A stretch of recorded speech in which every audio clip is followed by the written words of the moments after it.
right, folks, welcome to day 4. Today we're going to be covering the medical module, the medical response. We're going to cover law enforcement response and prosecution response. And right now there's a poll up here on what folks, their familiarity with forensic exams or the medical response. And that's the poll right now. I'm going to end it and share results. So it looks like 3 of us are well trained in forensic exams. For those of you that are, well trained and familiar, please jump in and offer your insight and your thoughts and your experiences that could be useful to other folks. Okay. 12 of us are familiar, 14 are not familiar. 2 of us, or 6 of us have heard things in our community or seen things on TV. And then 1 of us has even had a terrible experience with the medical response or forensic exams. So, we have a range of experiences here in the room. We encourage all of you to share anything that would be helpful, okay? And then 2 for other. Would you be willing to share what that other is? In the chat or in the microphone?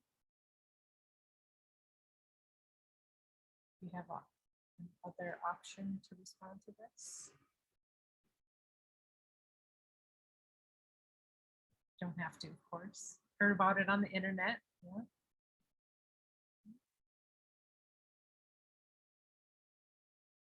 All right.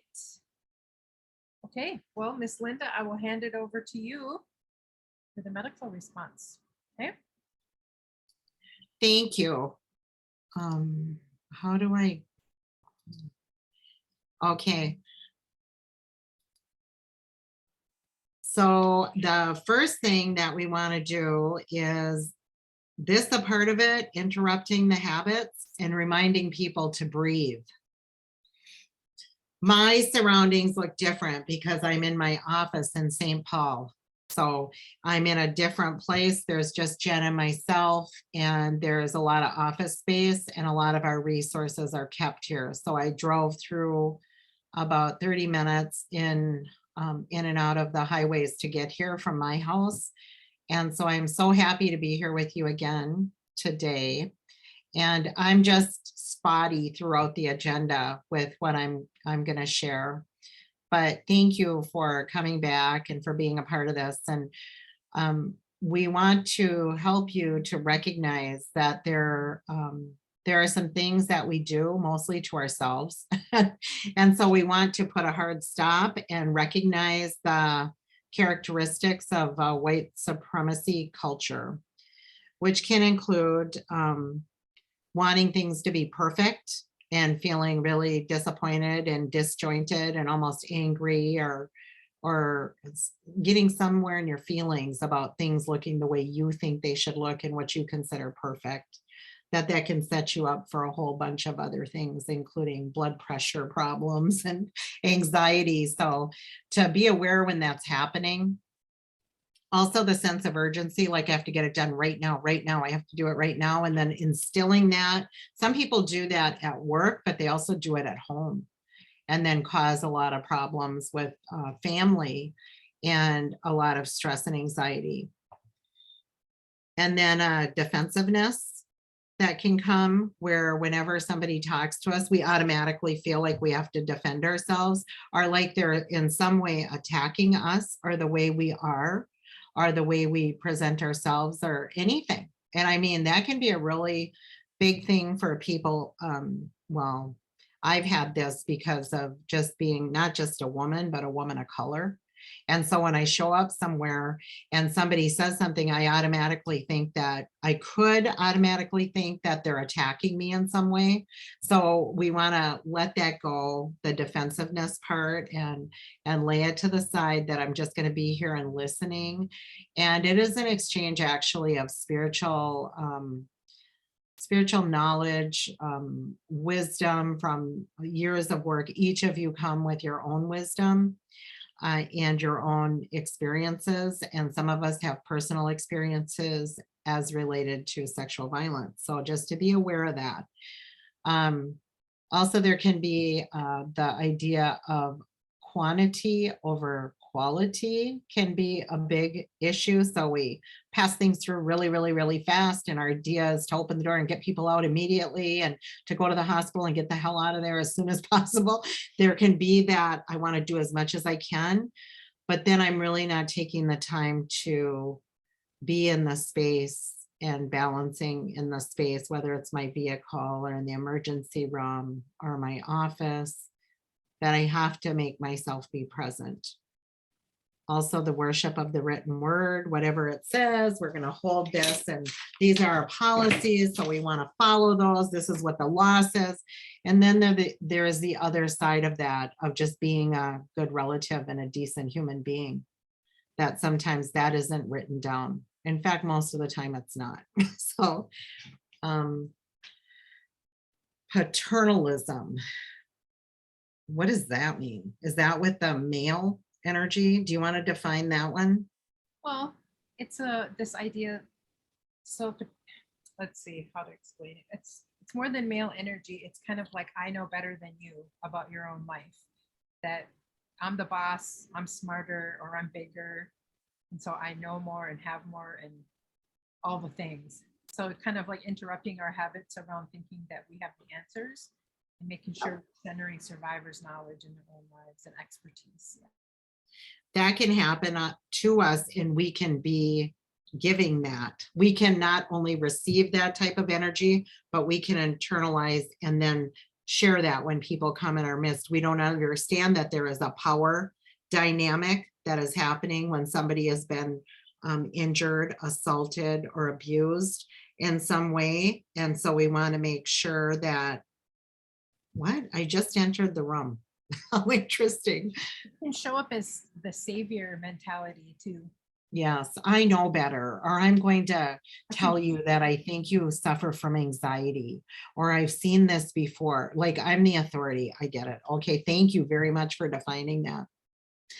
Also, either or thinking. I think we don't spend a lot of time thinking about this. It's actually, for me, coming out of direct service for many, many, many, many years, I think it's you are just in survival mode. You are surviving as an advocate, as somebody who is writing grants, who is doing progress reports, but more importantly, you are surviving by supporting and assisting people who or call your phone and ask you to listen and to help, or you get referrals from people in the community.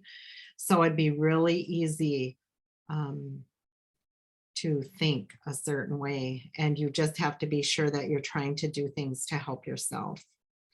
So the either or thinking, doing it, I'm not sure how to, there were descriptions that went along with this. Are they included in this, or can we give that to them? Because I think if we can put that in the chat, these are harder to talk about and to help to build an understanding. But I always looked at it like a luxury, and like I got a pause and a timeout from who I was in community to be able to think about why I was who I was in community and why there were the high rates of violence in all tribal communities, domestic and sexual violence. So, and sometimes there is lateral violence that happens in our communities, workspaces, and it's set up with the pillars of oppression that keep us locked in. So power hoarding, that's somebody who's in charge. They make all the decisions and everybody else to wait for them to make a decision before we do anything. And sometimes you're going to be put in a position as an advocate where you don't have time to wait for somebody to tell you. You're going to have to do what you in your heart and your mind think is right on behalf of another person. Also, fear to open conflict. We were taught with another tool is called Indigenous Tools for Living, that don't be scared of conflict or having disagreements, because that's only the way that change can happen. And so when we, not physical violence, when I'm talking about conflict, I'm talking about differences of opinions and differences about ways of being. How do we move past that? But there is a fear of it. And so that can be a habit of white supremacy. How you keep people quiet. Individualism. I don't know the description of that either. These are things I haven't had to do in this presentation. So I'm looking at it. I've done it in another presentation, but we had the materials that went with it. Also, progress is bigger the more we do. The whole value system is different with white supremacy. And we fall into that a lot of times because that's the way society is set up. The right to comfort, what does that mean?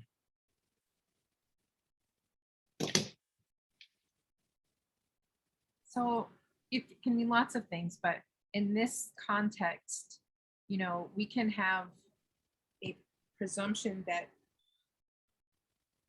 we should be feeling comfortable at all times.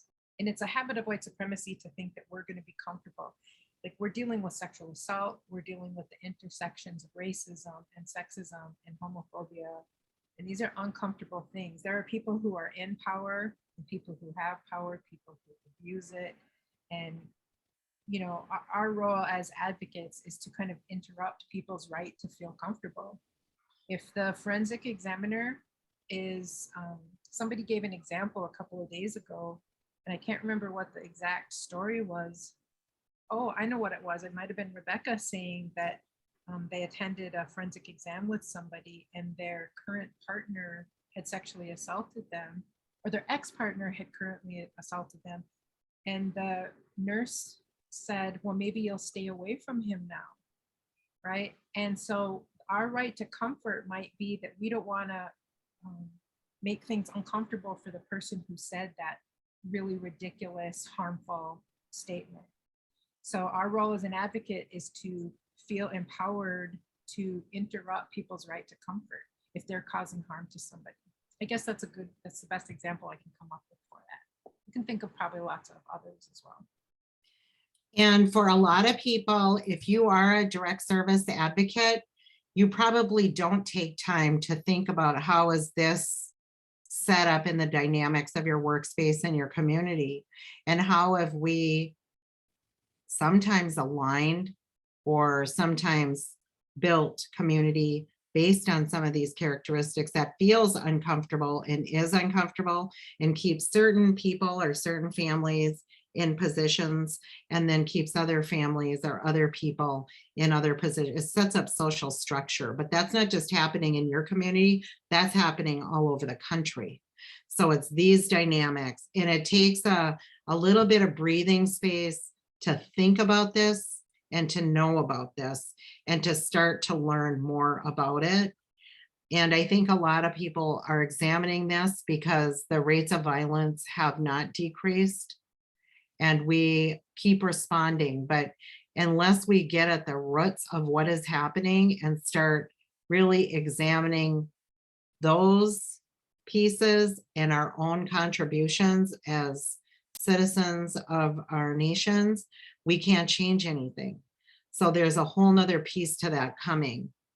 Thank you for putting that in there.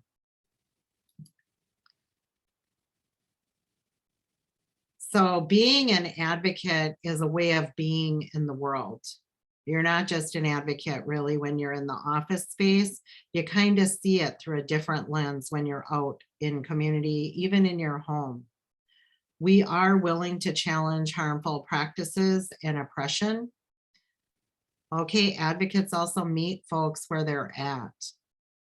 Our role is to believe them, support them, and assist with navigation of systems. And if they don't want to go through systems, we assist with the process of being safe. There's always something we can do, probably. And we don't want to say, I'm sorry, we don't do that. I'm sorry, we don't. I'm sorry, that's not my job. The job is the person knocked on the door or called you. Now our role is to listen and to try to think. You'll have lots of other resources as you get going along, or you might, good advocates know the resources in the community because they've already made calls and they've walked through to find out where other services are and helpful things in the community, including housing and groceries and rides and all of those things. Advocates stand outside of the systems. Our role is to see the overlapping pathways and remove any barriers. We address the barriers. You don't have to be angry and mad, or you don't have to write letters to try to get people fired or anything like that. You just simply address what you're seeing and witnessing as an obstacle to somebody being safe or getting the services that as a victim they have the rights to have. Advocates also carry the collective experiences of survivors to make the changes at every single level. Advocacy is grassroots, it's intersectional, and includes the vision of ending sexual violence through societal and systematic change. So here is a familiarity with, did that have another poll and I can't see it?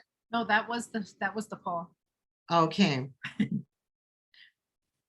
So this is the medical response. And here in our office, we do have,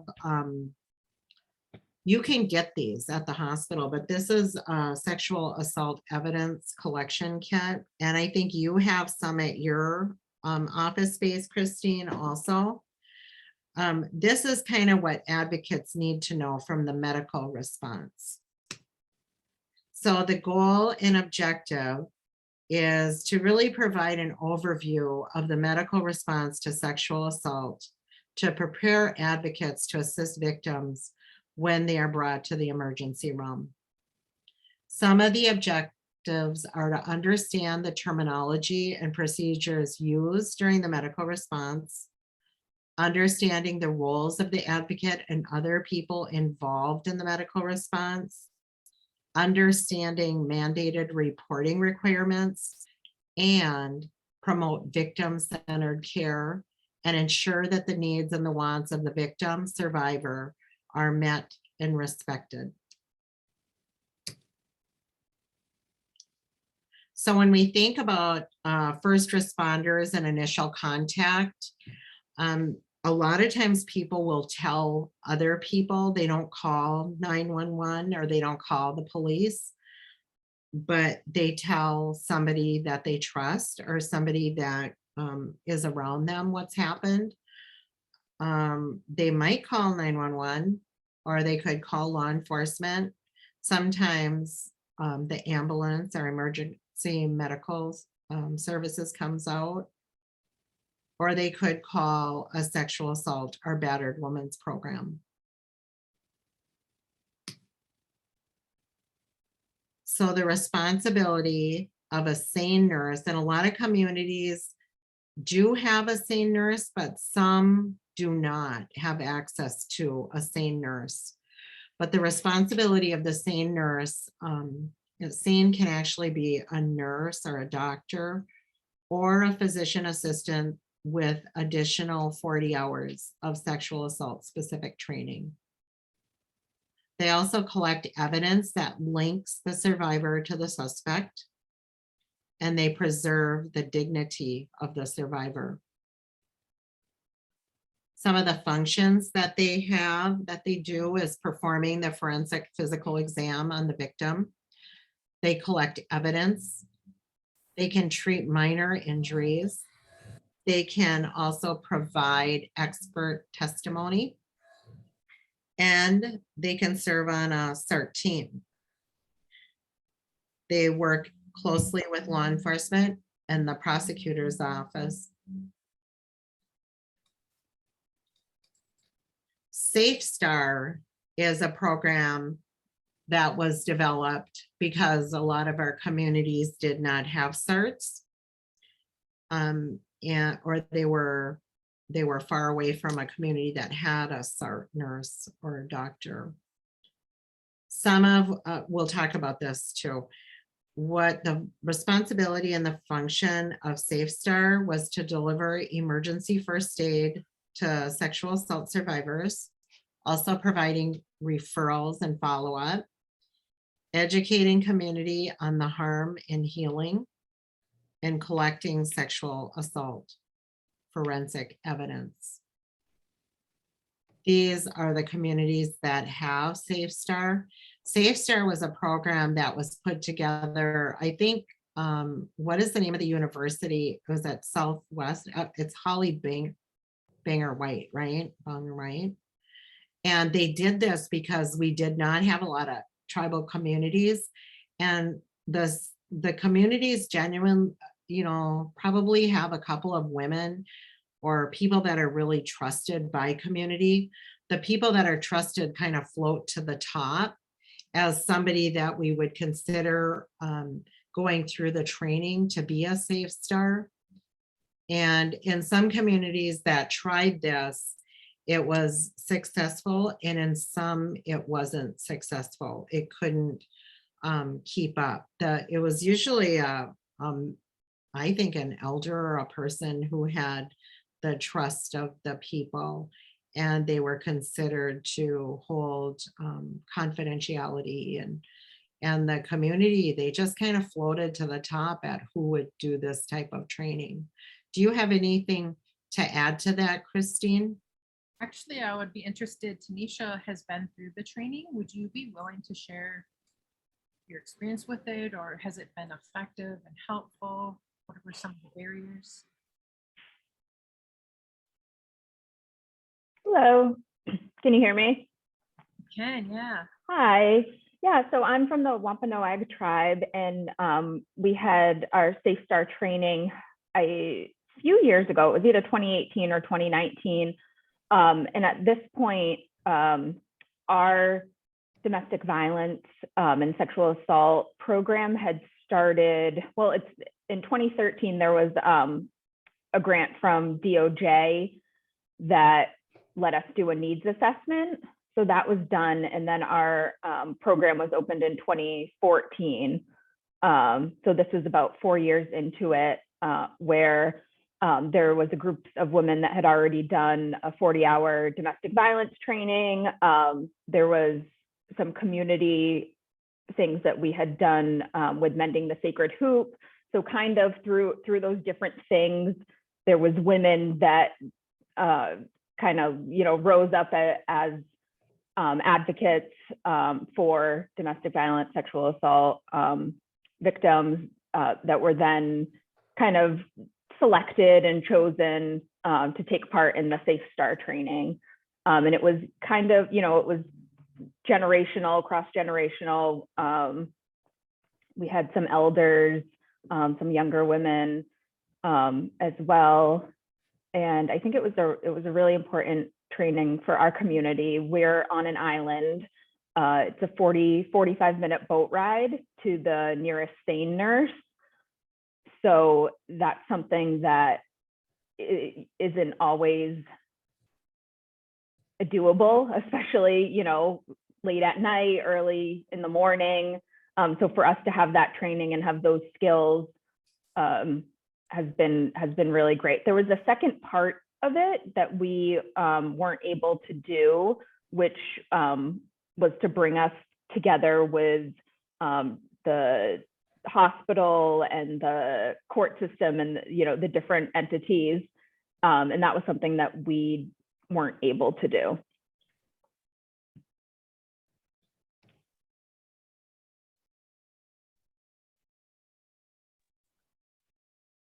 Have you been able to implement it like into your community, like ongoing, or does it need more support? Or So right now, actually in 2020, the person that started the tribal program, Jennifer Randolph, she founded a nonprofit, which a bunch of us that had done the training are now on the board of and working towards this nonprofit that's separate from the tribal government. So we're hoping through this model to be able to continue on with that work. I think, as we all know, in tribal communities, things can get political, and sometimes it's hard to keep moving things forward. So we're hoping with our new nonprofit model that we can further this along and use that training. awesome. Thank you for sharing. Thank you. And then Victoria, I dropped the link to the safestar.net in the chat. I don't know if you saw it. You might have to scroll back a little bit, or I could drop it in again to see if they have any upcoming trainings for you to participate in. Because yeah, to have it in Fond du Lac, that would be ace. Thank you all.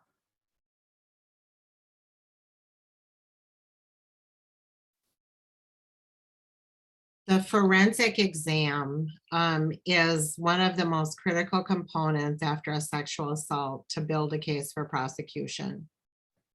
The goals is to, number one is to treat the assault survivor for any injuries that may have happened. Also to collect evidence that may help lead to the arrest, prosecution, and conviction of the offender or the perpetrator. Informed consent. There are two consent processes. One is for the medical evaluation and treatment, and the second is for the forensic exam and evidence collection. The victim must understand the full nature of their consent to all procedures, what the exam is going to do, possible side effects, and the potential impact.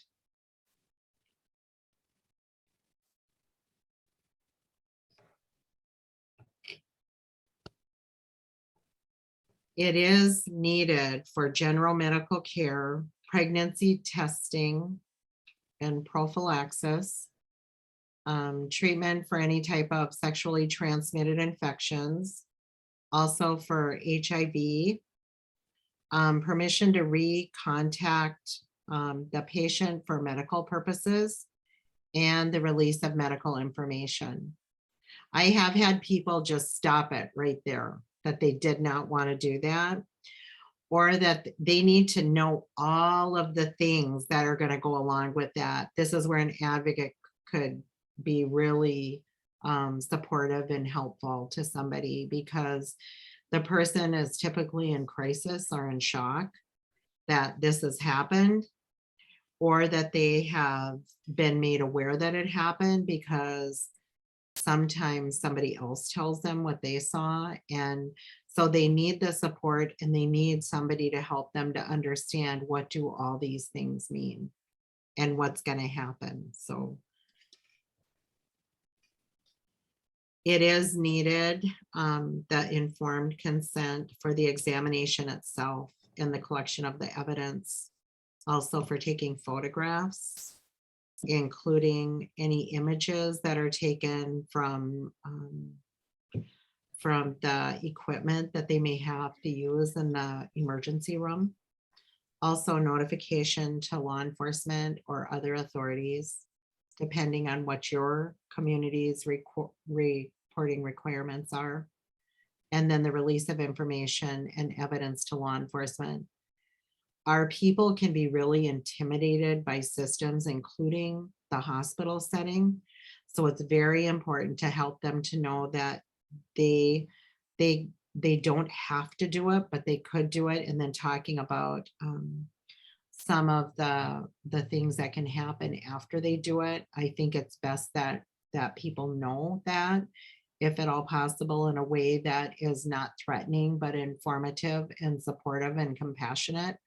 There's a way to say those things that it doesn't have to, sound like you're dictating anything to them. I've had communities and people tell me that people told them they had to do these things, and there's a hesitance, especially if it's an underage person and the mother or the care provider doesn't know the dynamics of what is happening. We just need the consents done, and if they don't, then they could still get medical treatment, but they don't have to go along with a sexual assault case. Permission to contact the patient for reasons related to the criminal sexual assault case, that would have to be with signed consent. Also for any type of toxicology screening that they may have done with blood work or the different parts that happen. So there is and can be drug and alcohol facilitated assaults, and that's according to jurisdictional policy. The requirements that you want to think about is considering the possibility that drugs were used to facilitate an assault and must screen for suspected drug facilitated sexual assault. Unfortunately, some of those drugs can get in and out of your system really fast.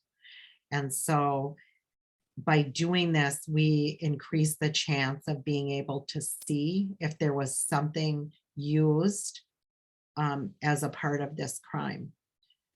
Also, to obtain informed consent for any testing, collecting toxicology samples when they're needed. And with informed consent, collecting toxicology samples includes urine within 96 hours prior to that exam, collecting blood samples within 24 hours of the exam. And if blood alcohol determination is needed, collecting that within 24 hours. We're not, as women or men or advocates, born knowing all this stuff. And my area of expertise was domestic violence. So on the first sexual assault call that our office got, I was the only advocate. So of course I was going to be going to the hospital, and I was almost physically sick from it, because the idea is I didn't know all of this. I didn't go through a 40-hour training. And I just was so scared that I didn't want to cause any more harm or any more pain to the person that was in the hospital, that I honestly said a prayer and asked for help, that I wouldn't do anything else to cause any grief or sadness or misinformation. And I guess what came out was, I do know how to care about people, and I do know how to listen. And whatever I don't know, there's people that are in the circles that can help me to fill in the blanks. So I was really grateful for that. And you don't have to know all of the things to be a good advocate. The more you know, the better outcome for the person and for yourself in any situations you get. So all of these things we share are to help you with your ability to have a good response. Do you have anything to add to that, Christine? Well, I'm going to drop a couple of links like to videos that might be helpful to watch, just to kind of understand the process a little bit. Like really that role of an advocate is to be a bridge builder between all the systems. So if the survivor does want to move forward with, doing the forensic exam, they can, but that doesn't necessarily mean they have to report it to police, right? It's not that either. Remember those habits of white supremacy, that either or thinking. Like they can go do the forensic exam and get treated for any injuries and not report to the police. Or they could skip the exam but still report to the police, right? Or they could do both, or they could do neither. So our role as an advocate is to walk them through what would happen. And this is why we tell you so explicitly. A little bit later, we'll just go briefly through a kit, just so we have a little bit of insight on what that process looks like, because when we can be that steady support, it can help them have time to think through things because they're in a state of crisis.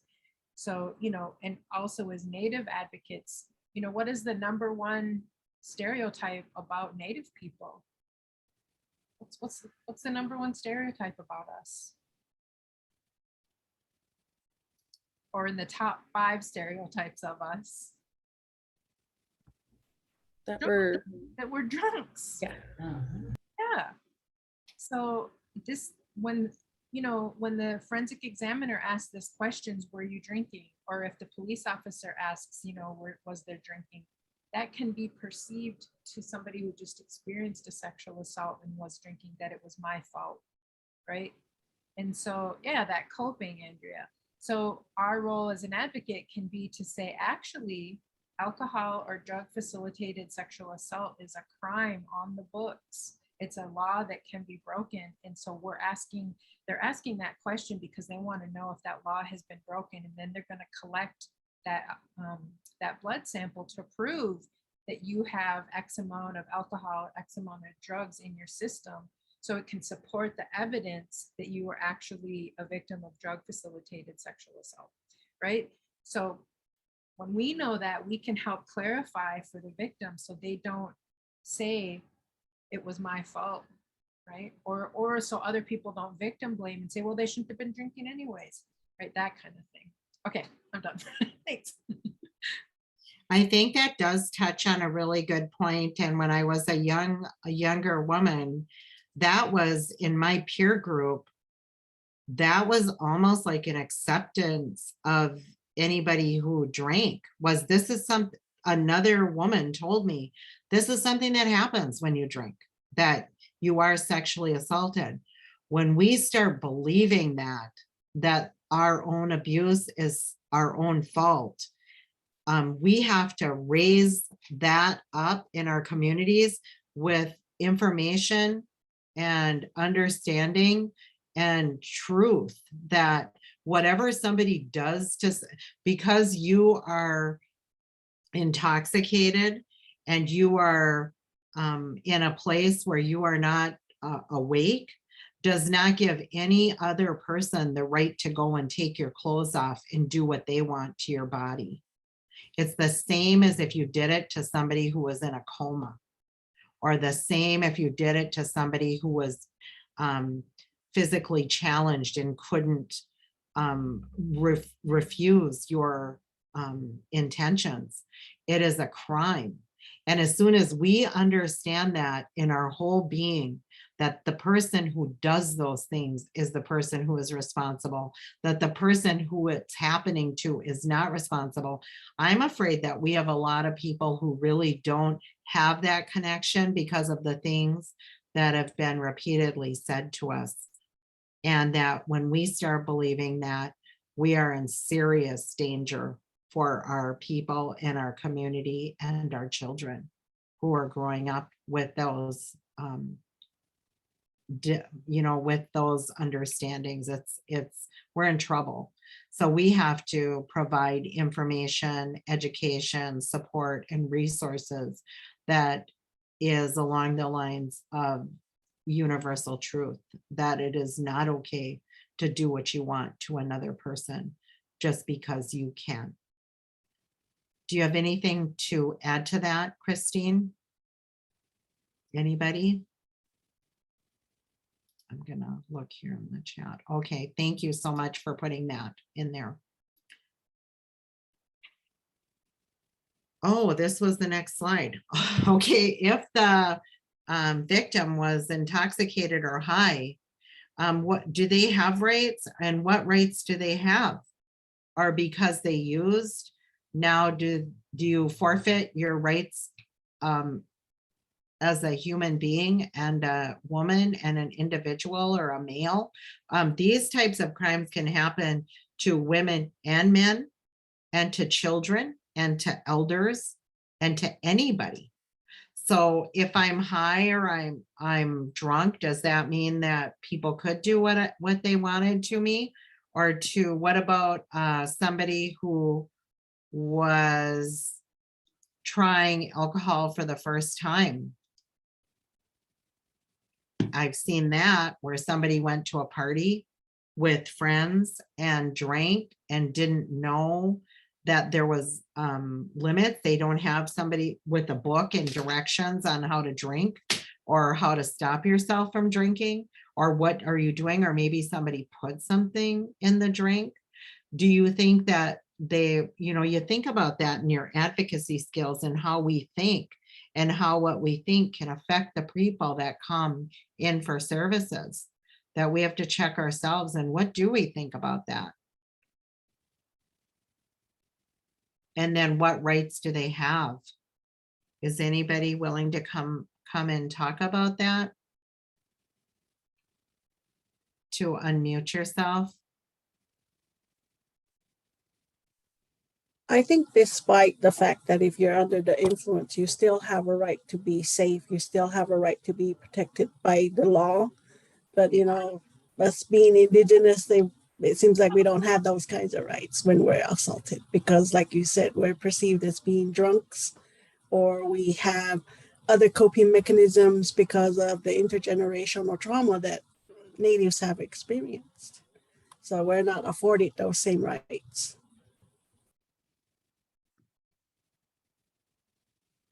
But the role of an advocate can make sure that we are doing what we can in our community to educate our community, including going into schools.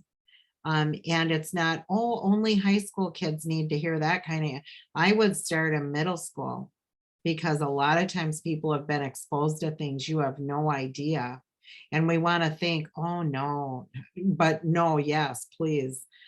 The more information and resources we can get out there with ideas about this, they do and are entitled the same rights as anybody else.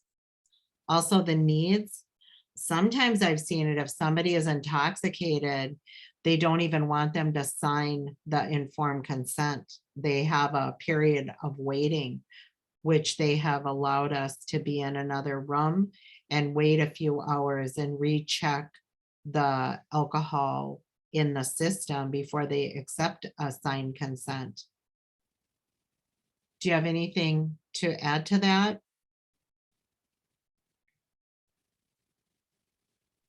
Yeah, I think you've just named it, that like as advocates, we can slow that process down. And if, you know, if somebody was too drunk or too high to consent and they went ahead and did that forensic exam on them, that's re-victimizing them. It's again invading their body without permission. And we want to interrupt that at all costs. So we can try to slow that process down and say, actually, you know, can we get a room or a space to slow it down, let them sober up a little bit or whatever, because, you know, you're gonna have to follow your instincts and be creative in how that looks. But we don't want to re-victimize. We want to be that barrier between somebody making a choice for them.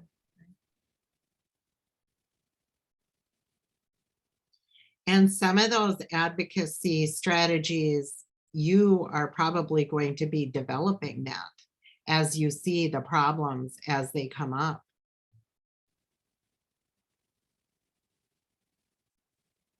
So in this too, if you got a doctor who's really forceful or somebody who hasn't had the training, or maybe somebody who's been working too many hours tonight and now is tired and exhausted, you can see and feel that when you get in there. And somebody, a lot of times when there's been a victimization, people are highly aware of other people's energy and how they're being treated. So it could shut everything down right there because of the words that are coming from the person doing the exam or the person who's doing the initial intake. But usually people who have had training are pretty compassionate to what's going to be happening. But you as the advocate can be aware of that and support them in helping them to understand what is happening.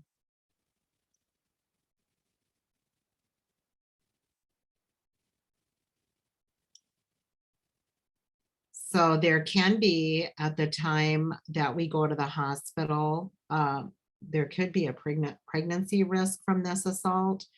And so they can do a baseline pregnancy test. Also, they can offer emergency contraception, or what's known as the morning after pill, that would be administered if requested. Some of us live in communities that have Catholic hospitals, and they can write the prescription, but they won't fill it and they won't administer it. But that doesn't mean that you can't support if they choose to do that, because maybe they got a negative pregnancy test when they went in and they choose to have the emergency contraception, which is a medication that they won't know one way or another if I got pregnant from this assault, but they would just in a couple of days get a menstrual cycle. after they take the medicine. And I would like to say on the traditional side, on our peoples, indigenous, we have medicines too that were given to us, and the power was always with the woman to decide.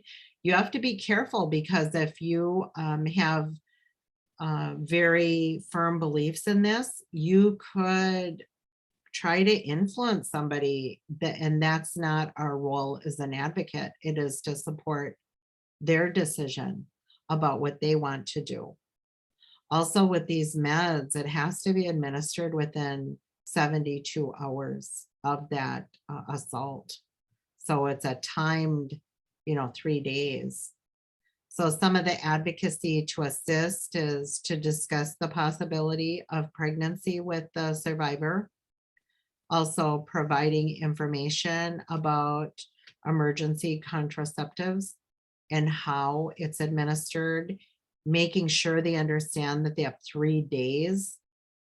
And then the Ella medication is effective up to 20 hours. So that's a little longer stretch.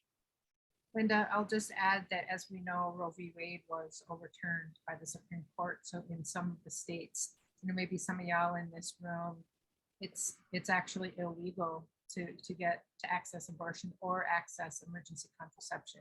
So our advocacy will have to move swiftly and creatively. And that's why we put that slide up at the beginning of every module, that we are standing in biased support of the survivor outside of the systems. So it can be illegal to access these resources in your state. And we're going to be creative, not advocating anybody break the law here. I'm advocating that we stand in biased support of survivors and be creative to meet the needs that they are requesting. So I'll just leave it at that. And that there are, circling way back to the beginning module, examining our readiness, right? We have deeply held beliefs about abortion and pregnancy and spirituality and religion. All those things intersect in real time in our real lives. And so making sure that we're standing in biased support of the survivor, checking our own biases at the door. That's all really important here in being creative with accessing resources.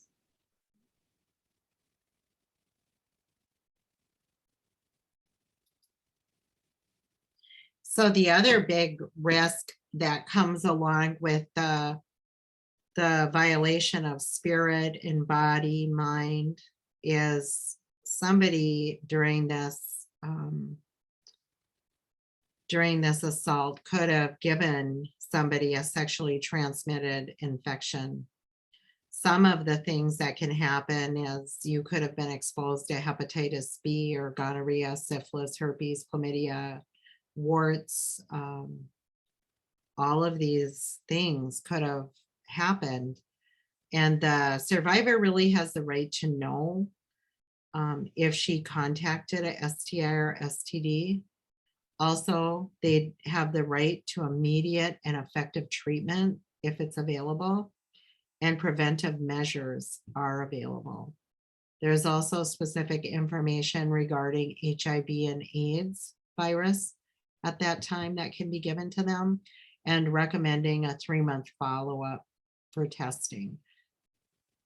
It's like empowering to know these things, and it's a disservice if you're not made aware that this could potentially be another outcome besides the violation to the person, is that there can be long-lasting effects from this, not just the trauma, but a disease or a virus.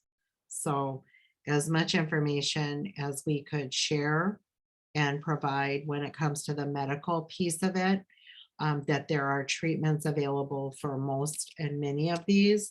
And then there are coping or medications that can help us with the stuff that won't go away. Anything to add with this one?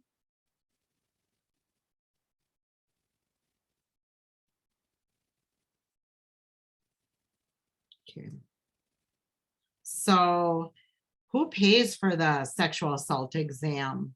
we've had lots of debates in community, but there should be an understanding from advocates that in 2009, January, federal law was enacted as a part of the Violence Against Women Act. And the jurisdiction where the sexual assault happened should cover the cost. You run into obstacles, you need to let the program know. The programs are usually tied into coalitions that have immediate access. If somebody is not in compliance, that needs to be brought to the attention of the state that usually is funding those programs. So requires states to ensure that sexual assault victims can receive forensic examinations free of charge, regardless of their decision to make a police report or not. That the exam itself should not be pushed on the victim. And in communities that we have an Indian Health Service clinic, this really happened, where Contract Health is one of the entities that screens the bills. And the hospital nearby had identified that a sexual assault had happened on a Saturday, and we were never informed because a person refused an advocate. But on like the following Tuesday, when the bills came, the Contract Health people called and said, hey, we had a sexual assault on Saturday here. So-and-so was assaulted. Are you going to pay that bill or what?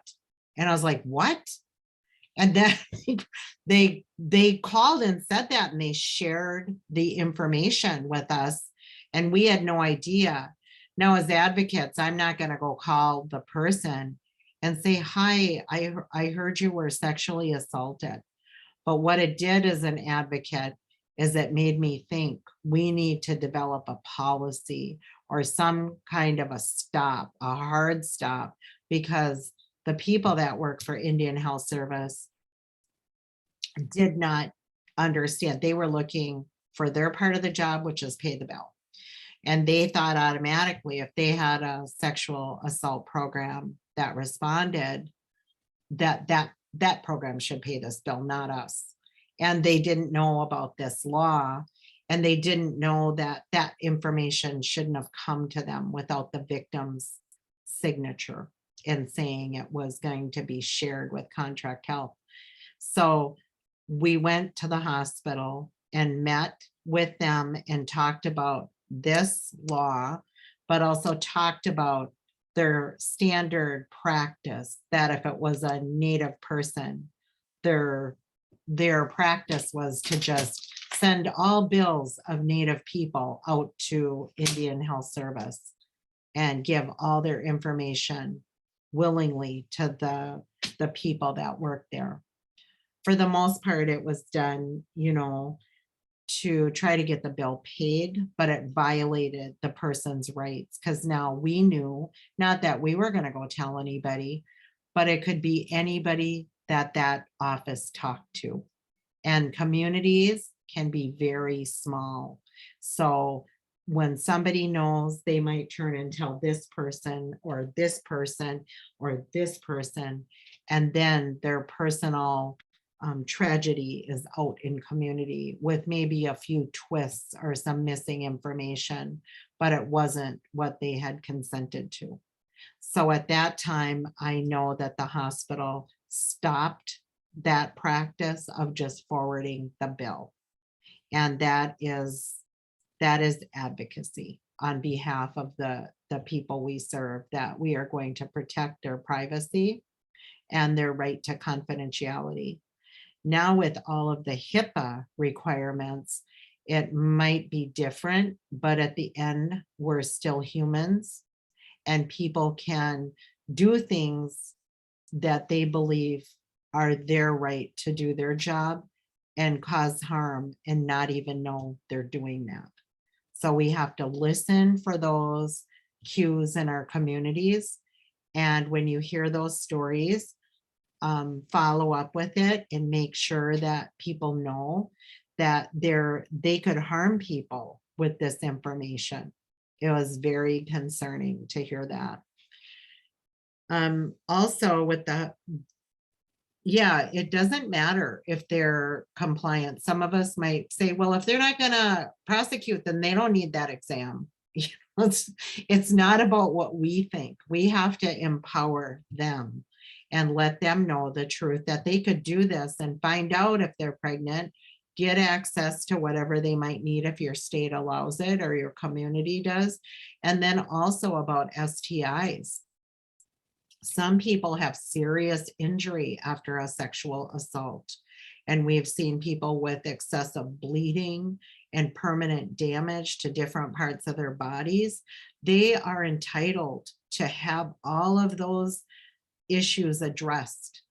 And there's ways to do that. So just doing what you can to support and help is really powerful at the time of somebody else's crisis. Linda, can I add a couple things?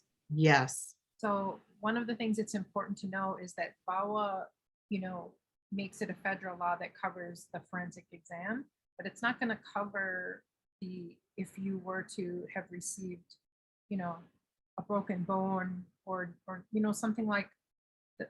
It's not going to cover the medical, even if it's directly related to the sexual assault. It's still going to the hospital is likely going to try to push it through insurance. So you have to sign consent forms to, say that you're going to do that. And it can be so fast and so furious at the moment that our role as an advocate can be to slow that down. And also if it's somebody who is still under their parents' insurance, it can be that insurance bill will get mailed to the house. And then they're like, wait, you were sexually assaulted, right? So that's why that consent is so important, and to make sure that we have an understanding of what's going to happen. There's something else. But I'm thinking now my brain is also circling back to the Ella. There's a little bit of chat going on. And so Leah posted a link from Planned Parenthood. And I just want to circle back before we move forward. Our role as an advocate can be in that moment. So we're not going to look somebody up and down and be like, well, I think you might be over 190 pounds, right? That's not our role as an advocate. But what our role is like, let's jump on Google and see what it says in here about it, because that is empowering the victim survivor to have a clearer understanding of what the medication is or isn't, how it works.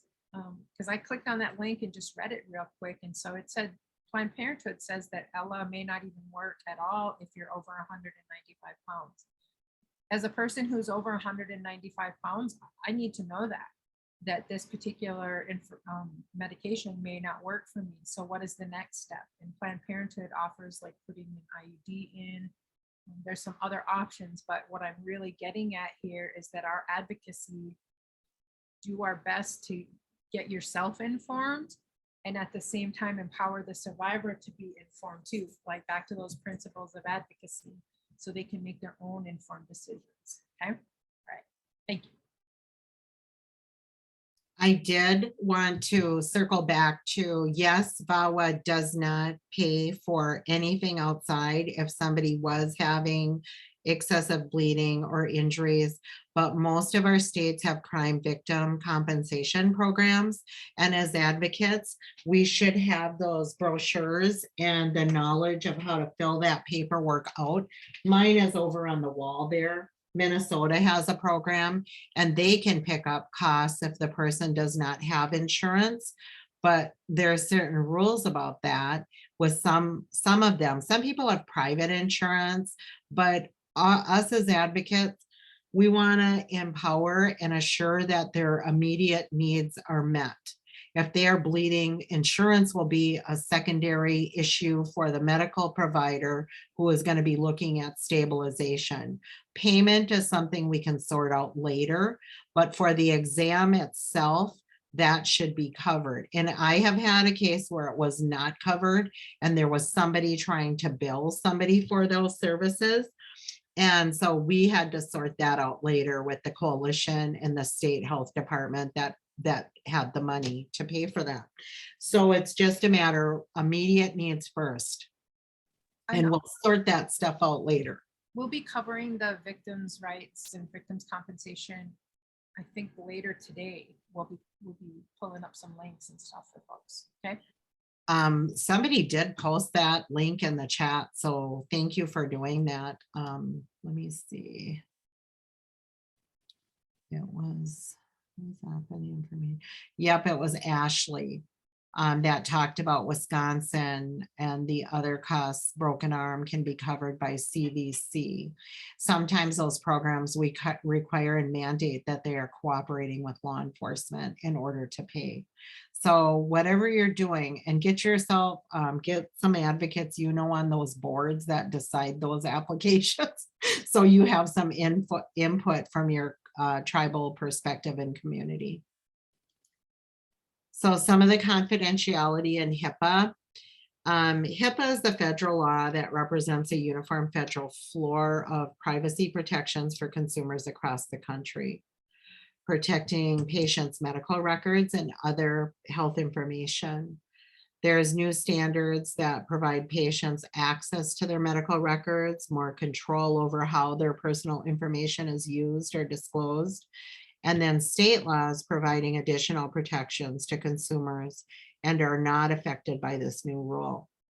Now, for many of us, you have to sign the HIPAA notifications yearly, and it's put into your file at your clinic that you've been made aware that you have privacy protection. But at the end of the day, again, I'm worried about that we are smaller communities and also humans that are processing that paperwork, and you can tell them what the policies are, but if they're going to follow it, and then what to do if they don't follow those rules that are supposed to protect us and our information and our life. So how,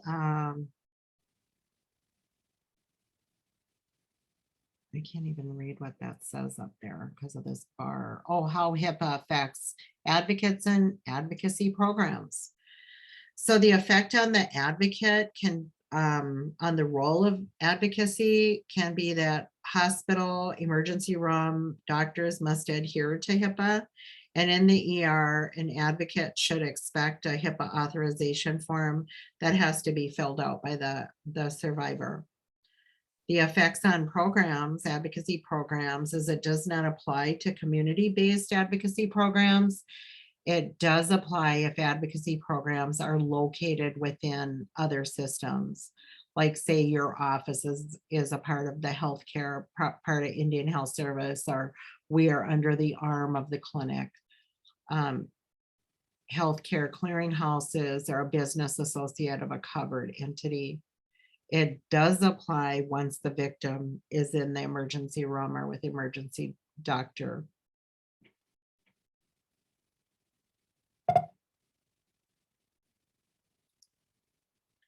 So reviewing the confidentiality safeguards, informed consent, remembering, must be adhered to by law. It provides safety and a safe environment for survivors. It protects the first responders as well. And then with HIPAA, it protects survivors' medical information. It allows only the CERT team and the patient access to records. Also has the survivor is informed of their rights to deny access to records. They can say no.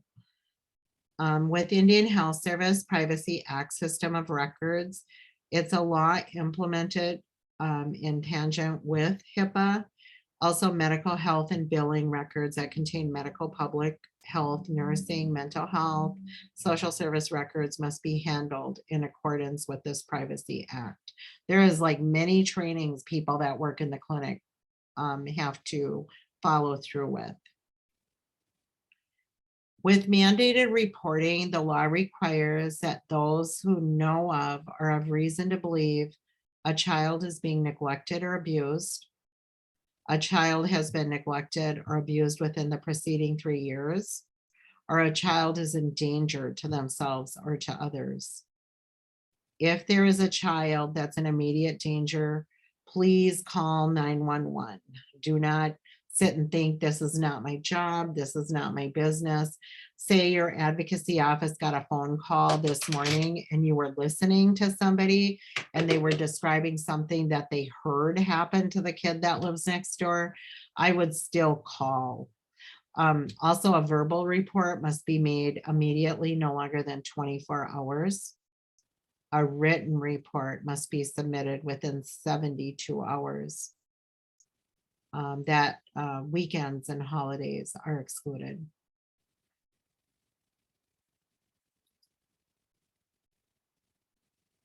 So with mandated reporting, you can expect, if you haven't seen those forms yet, your name, phone number, relationship to the family or the child, where the child is located now, and if they are in immediate danger, description of when or where the incident occurred, and a description of injuries or the pressing condition of the child.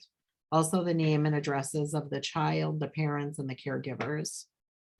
Reporting any witnesses and their names, any additional information that you might have, and whether you know of any immediate family, relative, or community resources that would be able to offer protection and support.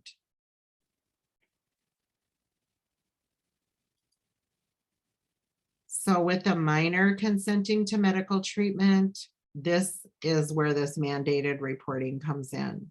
Please remember that both you and the medical staff are mandated reporters. You can look at the Department of Health and Human Services that's within our state of Minnesota. And according to the Indian Health Service Manual, depending on applicable state, tribal, federal law, a sexual assault examination of a minor may require the consent of a parent or guardian. Some jurisdictions recognize situations where parental consent may not be required. And of course, emergency situations or when practitioner suspects child abuse.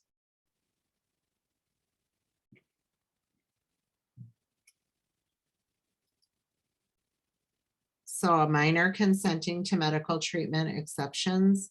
A minor, whether they're sexually assaulted or not, may obtain medical examination without contacting a parent to diagnose or treat pregnancy or a sexually transmitted infection or disease.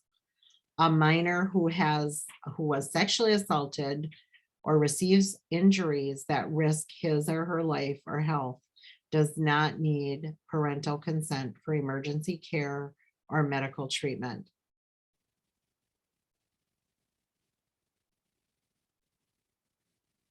Again, that might really challenge the way some of us feel as parents or grandparents or sisters, that we have strong feelings, but as an advocate, we're going to do what is in the best interest of the survivor according to the laws of the community we are serving them in.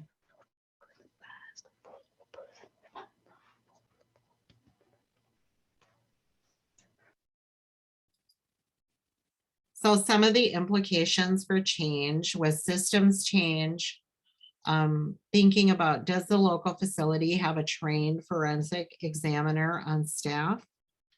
Is there a private waiting area for them?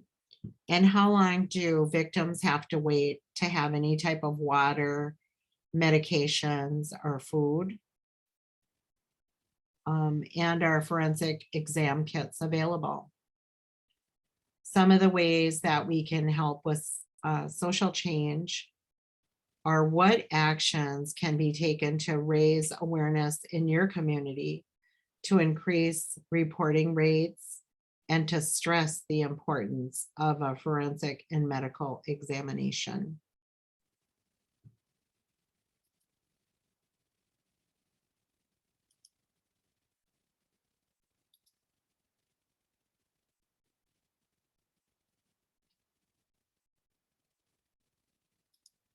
Can't hear you, sorry. Is it okay if I go through the forensic exam real quick, the physical forensic exam? I think you should.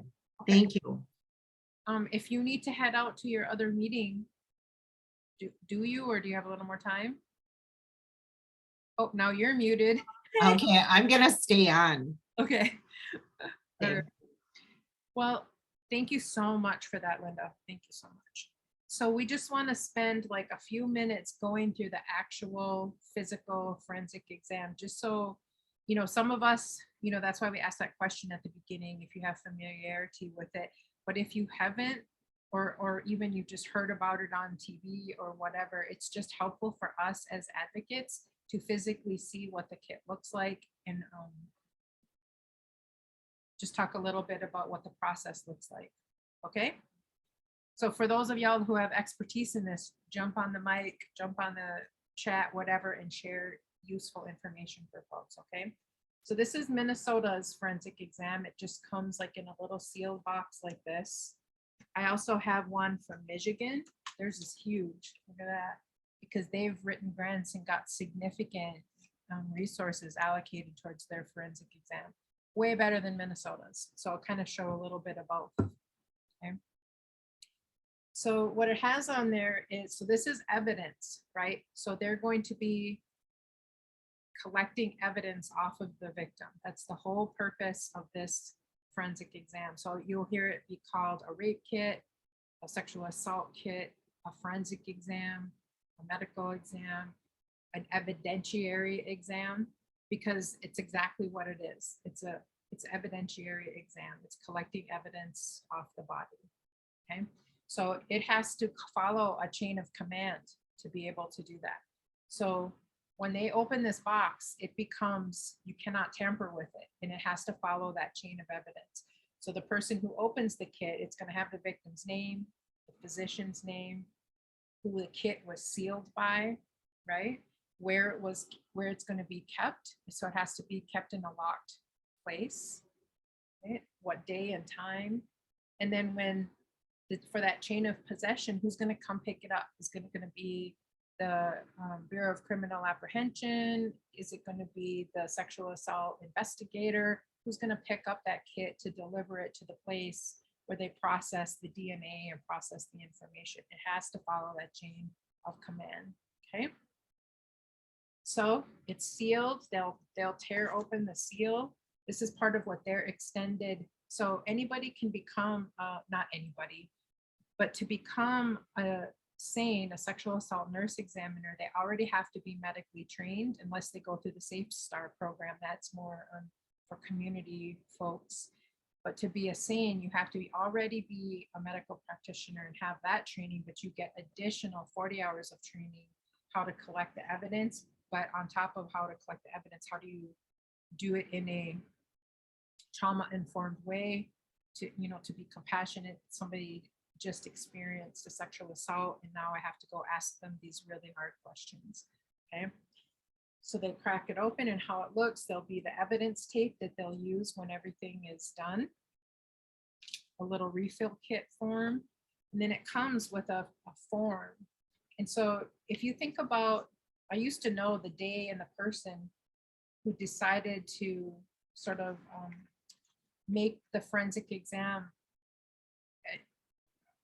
institutionalized. I don't know if that's the right word, but to collect forensic exams or to collect evidence back in the day, it used to just be a person with some swabs and some paper bags, right? It was not a uniform process. So some advocates just like us got together and said, how can we have, just this willy-nilly process when we're collecting evidence after the crime that affects people the most in the deepest harmful ways, right?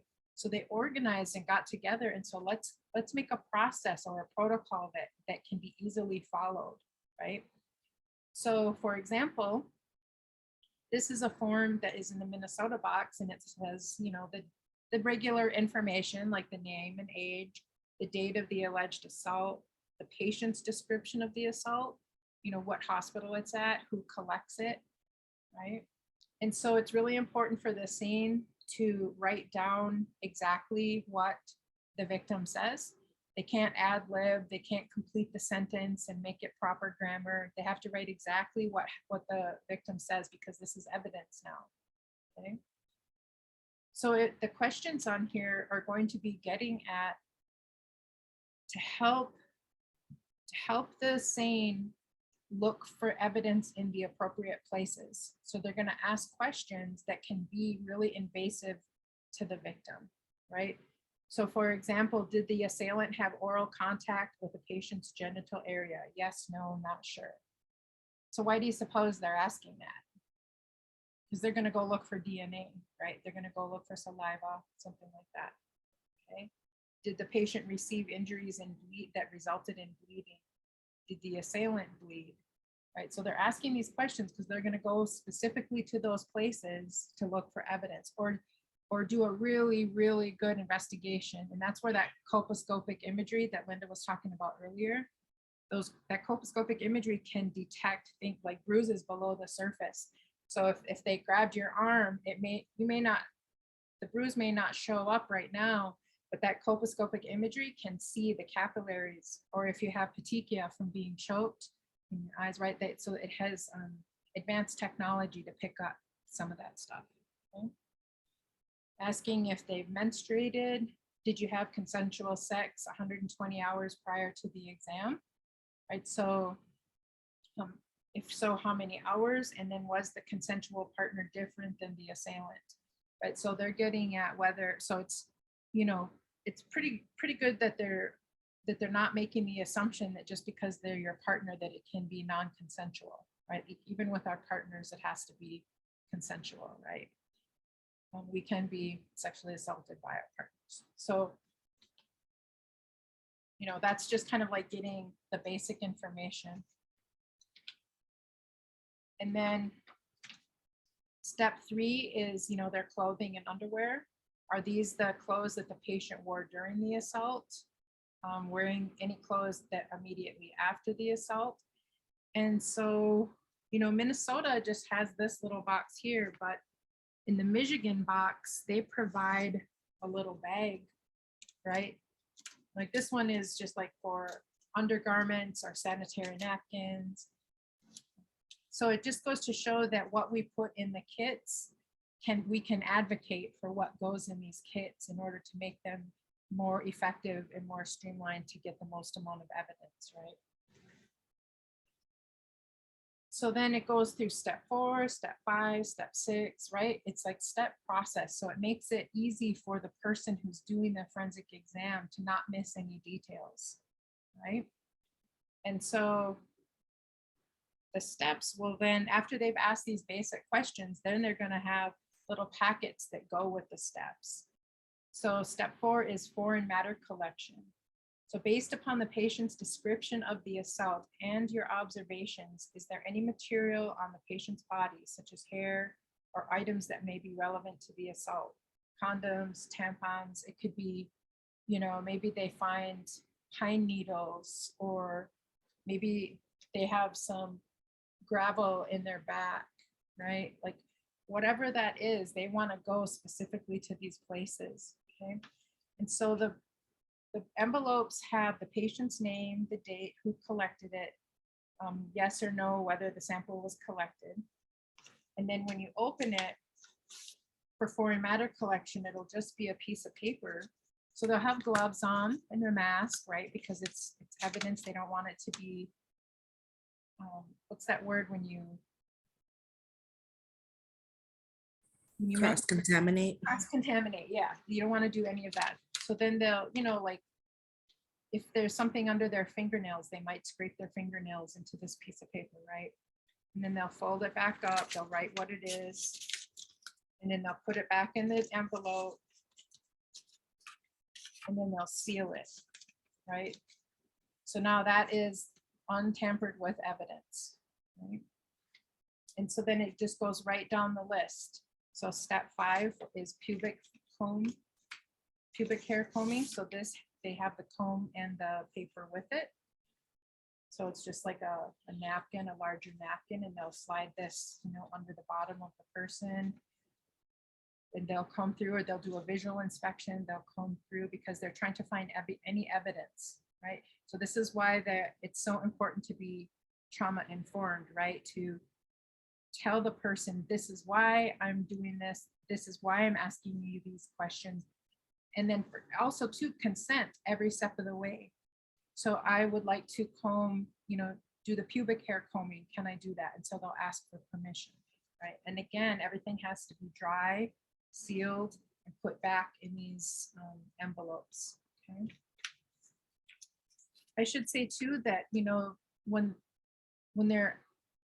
you first go into the exam room, they're gonna just do like an assessment of your whole body, right? And a good saying is gonna say, do I have permission to look at your hands? Do I have permission to look at your arms? Do I have permission to lift your hair? And so they're gonna take it slow, right? And an advocate, if if the victim wants you in the room with them, you follow the lead of the victim. Do they want you to look away? Do they want you to just be in the room to observe? Do you want to face the other way? Do you want them to they want you to hold their hand? You follow their lead, whatever it is. And then don't take it personal if they don't want you in the room or want you to look away or want you to be quiet, whatever, you follow their lead, right? Okay, so I'm just going to kind of keep going through the steps here. So step 6 is a vaginal swab. So did vaginal assault occur? And yes, no, not sure. And so this is the swabs. They're just those long kind of Q-tips, right?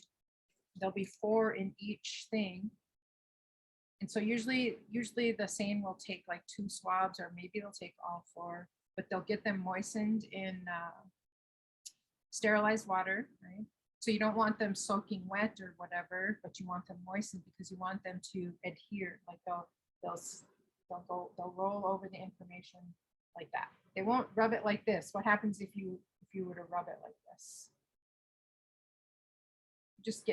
You might scrape up their skin or get other stuff on there. What they're really trying to get is that evidence that is on the surface of the skin, right? Wherever the skin may be. Okay. So what's important to note about the swabs is that you can't put wet swabs in an envelope and seal it. They have to be dry, right? So back in the day, they used to just take like a styrofoam cup and turn it upside down and poke in there, and they might write like the location of where the swabs were from. Some kits have a little, I don't know if Michigan has them, but a little cardboard box that has, like when you has the little X for the straw, when you stick the straw in a pop cup, it'll have that so they can put it in this little cardboard tray. So it depends on how much money your program has access to, if you can get kind of tools like that to do your job better. There's some facilities that have a lot of money and they're able to have a little drying box where they can place it in there and dry it really quickly. Not everybody has funds to be able to afford that, especially in Indian country, right? Okay, so that was the vaginal swab. So then once they're dry, they get, placed in the envelope, sealed, right? And then the same thing for the cervical swab, right? Step 8 for the perineal swab. Step 9 for the oral swab. Step 10 for the rectal swab. Step 11 for a penile swab. Step 12 for miscellaneous swabs. And then step 13 for the bloodstain preparation. So all of those places will ask the questions, right?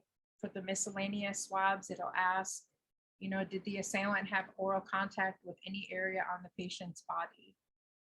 Was there a transfer of semen from the assailant to the victim in any area not previously collected, right?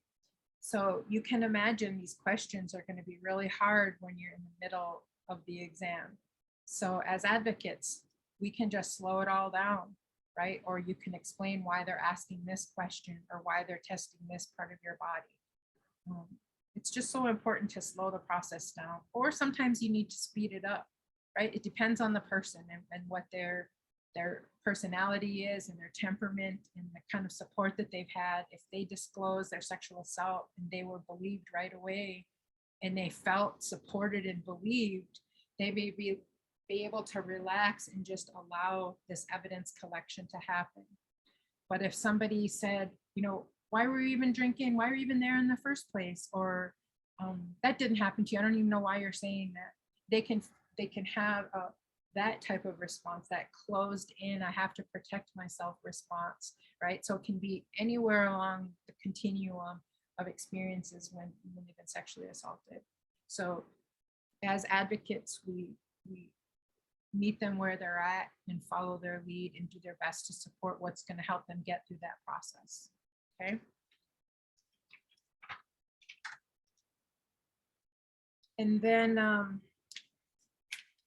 wanted to show, so that was the Minnesota kit. And then of course they seal everything up in the kit and they seal it up with that evidence tape, right? And it becomes actual evidence in the crime. And then Michigan's is very much the same, but they just have had more funds and dedicated more resources to it, right? They provide the copies of paper, right? This old fashioned paper, you know, when they write it down, it's going to give the copies to the person, right? They have more information on the front. So was the body fingernail miscellaneous? So was this from the right hand fingernail, the right breast, the right neck, the left fingernail, the left breast, right? So is the specimen in here saliva, blood, semen, other, right? So they're just more, they have more details. It just helps to prompt the person looking for the evidence of where to look, right? I hope you understand that. Yeah, this one, the Michigan ones have a reference head hair sample. So they'll collect a sample of the victim's hair and put it in here. So when it comes to processing, you know, that evidence, they'll be able to say, oh, well, this is the victim's hair, but this piece of hair is not. So they have a comparison sample. So it just, you know, they provide 3 slides, you know, so they have the kit built right in here with the slide that comes with it, right? So they'll smear the specimen across, make sure it's dried, and lock it in the little plastic thing. And then that, of course, is evidence as well, has the name tape on it. So really, I just, and then all that will get put into, it's not going to fit right back in this box. It'll usually be like in a paper bag, or, you know, maybe a couple of paper bags, depending on, you know, how many items of clothing that the person has on. So also a part of this is that they will have to surrender their clothing because it's now evidence. They might have to surrender their shoes. So if they walk out of this forensic exam and they've had all of their stuff taken from them, it's in our best interests as an advocate to build money into our budgets so we can have some clothes, like a little kit. I don't know if anybody in the room here has already made a little kit like that they'd be willing to share. You know, it'll have a change of clothes in there, some items of comfort, maybe a little blanket, some hair products, a ponytail, some flip-flops. I'll show you what we have, Christine. I gotta get it first. Please, yeah. Shayla's gonna show us what she has.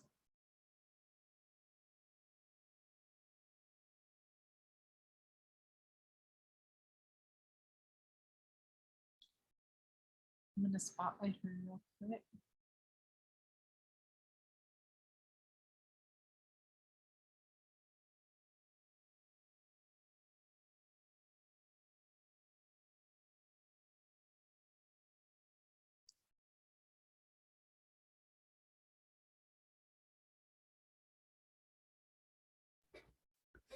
So we have smudge and sweetgrass for them, sage and sweetgrass. And we have like a little smudge bowl that they can take with them anywhere, in these little coals like that they could light with a lighter. So it's easy for them to light anywhere. And then we have a pair of shoes available on hand. And then we have these grocery-like bags with our logo on them. And We have a pair of clothes, a sweater, and brand new clothes, shirt, sweats. And then we have these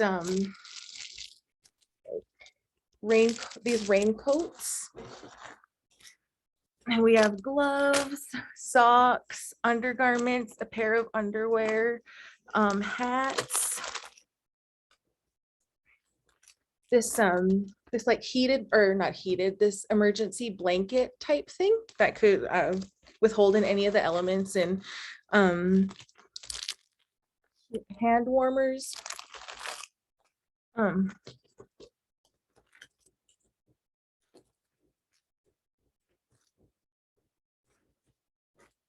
And then we have these hygiene kits that,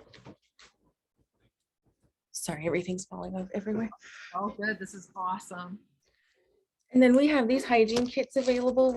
They have pads, panty liners, feminine wipes available. And then in the hygiene kit, you have everything. You have your shampoo, face wash, toothpaste, toothbrush, deodorant, makeup wipes, Kleenex. Can I get everyone's opinion? I don't know about like the razor. I kind of got nervous about putting it in there just kind of as a safety issue too, but that's in there as well, and shaving cream. But yeah, that's what we have on. And then we have jackets available and other clothes donations, but these are just like already packed, sorry. Can I ask how you funded that? Through our grant for direct services. Yeah, that's amazing. And you can see how much care and tenderness and I don't know how to say it, but like to understand our identity and our needs, to put a little smudge in there, right? Like then we know that we are seen for who we are in that time and moment, right? And like sometimes we don't have the budget to get some Adidas, right? But work towards that. We can, you kind of got to work within the budgets that you have access to, but also push the boundaries on that. Like reallocate some funds from something that isn't as useful as this here, right? I just love it, love it, love it. Yeah, there's some good comments in here too. Incorporating the culture into the bag, cedar spray is another option, especially for our spaces that get uptight about smoke, right? Or even we can make our own water. When you put sweetgrass into water, just even like a couple blades, a couple inches long, and you put it into a little bowl of water and just stir it around, you've made medicine water, right? And that can be just kind of like splashed on you, and you'll smell it and you'll feel it. So yeah. Victoria's talking about wondering if writing to companies who would give donations of clothes and shoes. Yes, that's advocacy right there, being creative how you access the resources. Yes. Thank you so much for sharing. Yeah. That tenderness will be so appreciated, right? And it can change the trajectory of a survivor's journey when they are shown care like that. Deep spiritual care. Yeah. Awesome. All right. I think that's what I wanted to cover for clarity. Cedar spray is water in a spray bottle. Yeah. I mean, obviously you're not going to give the whole bowl and say, hey, just put some water. No. Yes, spray bottles are convenient and what do you call it, mobile, right? But it is the kind of thing that we do have to be creative sometimes, and we shouldn't have to be. We should be able to smudge when we want to or need to, but at the end of the day, sometimes, especially in a hospital, they may not let you light up smudge. And it's also something we can advocate for. Is there a place in this facility that we would be able to smudge? And technically they have to let us. The Indian Freedom of Religion Act was passed in 1978, and it is a spiritual practice for us to smudge. So we should be able to do that. Sometimes we got to fight for it though.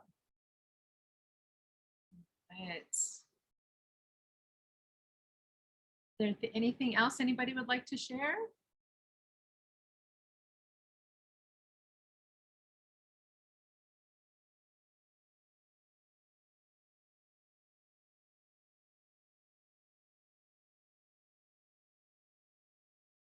Well, thank you all so much. Thank you, Linda. Thank you, Shayla. That was amazing. You know, per the agenda, as we interrupt our habits of white supremacy, that agenda says a certain thing, but y'all should know me by now. I will make it work with the time and we will finish on time today. So let's take a break. Let's see, it's 2:38. Let's come back at 5 minutes before the hour. Is that right? 5 minutes before the hour. Is that a 15-minute break? Is that enough time?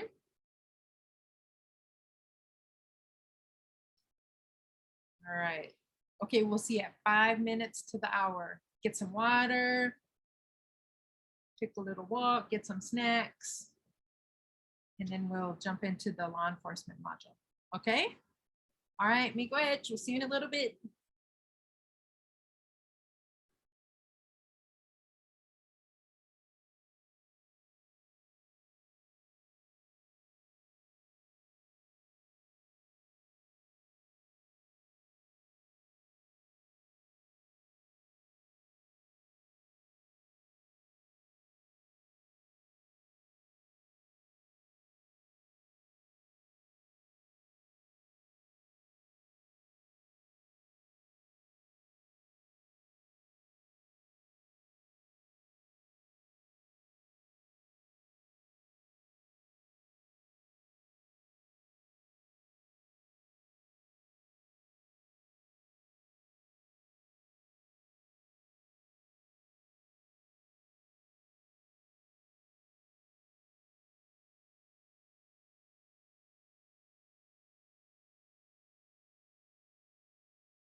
I was eating. That's why I didn't even get the poll up. I didn't play no music.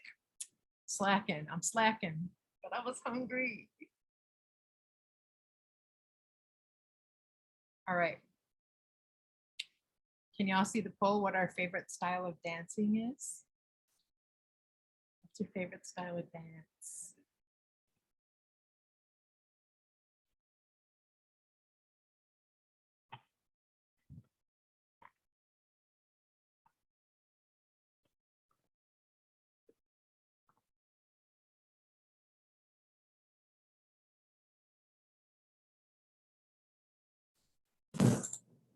Nobody's selecting mosh pits? Eh.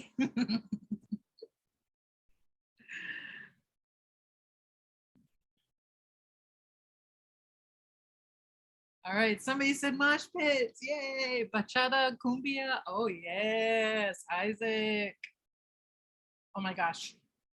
You must be so fun to dance with.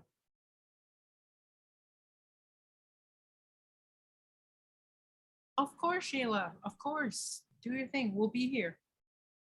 Do your thing. Oh, and salsa for Louise. Swing dancing. Yes. Oh my gosh. I love to dance. Even in my old age, I love to dance no matter what.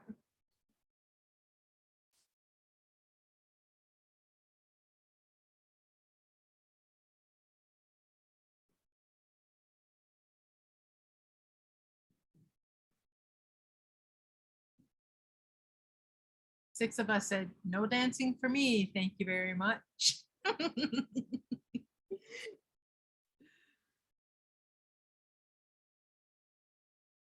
Oops. All right, folks.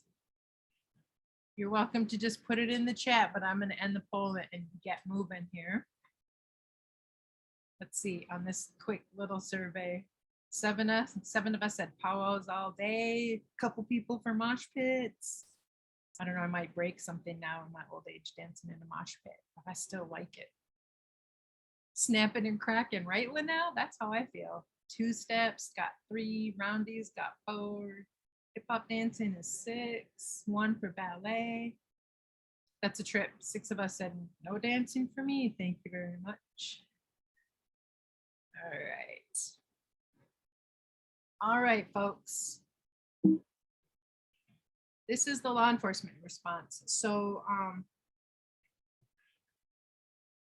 one of the things that I want to note about the law enforcement response is that we all have had a different experience with law enforcement, right?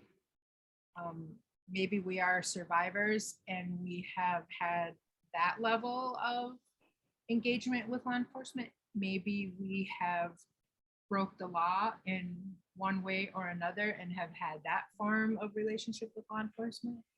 Maybe we have experienced violence from law enforcement, right? So we all have like a range of experiences. One thing that is important to know as advocates is that that is an institution and a system that will likely be involved no matter what. Even if we don't report our sexual assault, it still may show up in our lives, right? Law enforcement is just kind of one of those things. You can get pulled over for speeding or running a stop sign,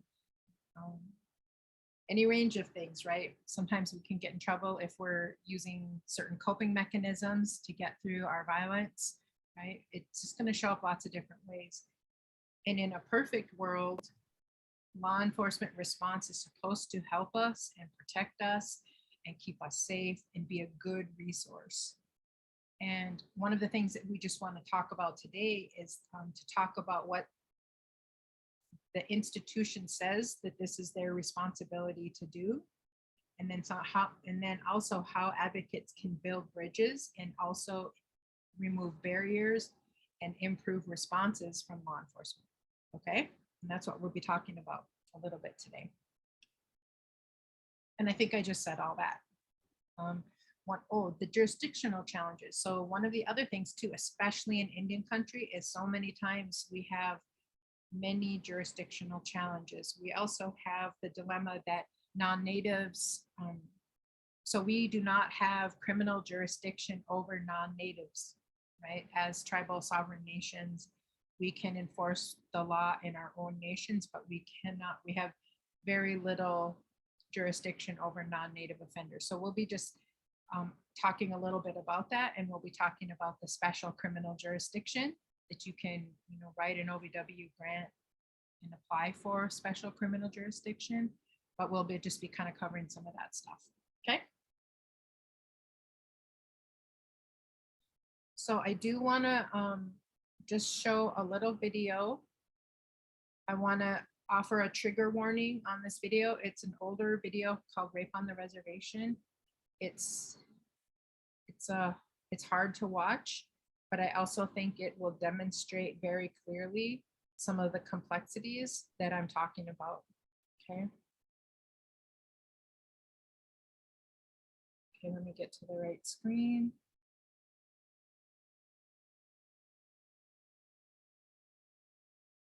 Okay, can you see a thing that says Vimeo, Rape on the Reservation? Can you see that? Yes. Okay. Just play here. We're only going to watch about 3 minutes, 3-4 minutes of it. Okay. Indian reservations have a unique status in the U.S. They are considered sovereign nations.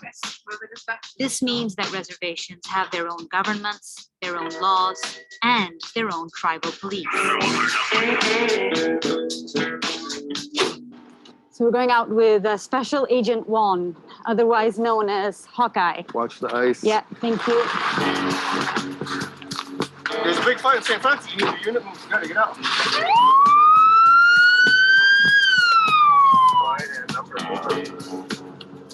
Why 10:47, 7 after I'm going with Victor. So we're heading to St. Francis right now, right? Yes. And there was a rape murder case not too long ago there, right? I call it a homicide.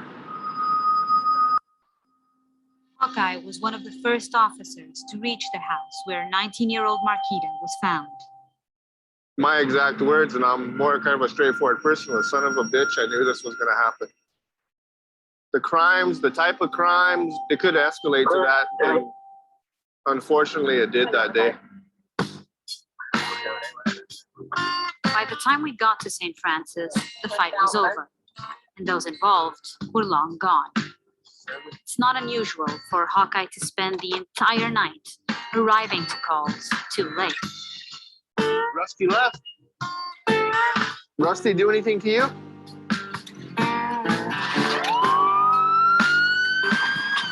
He just left, but it's Patrick. And he's really confused. It's just past midnight, one of the busiest times for tribal police. But Hawkeye is one of only 5 officers on duty, patrolling an area the size of Rhode Island.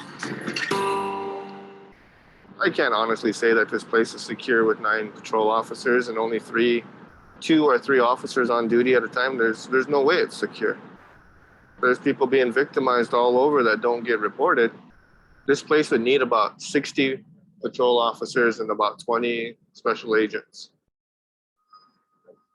How often do you answer sexual assault cases? Would you say? Almost every time I go on call.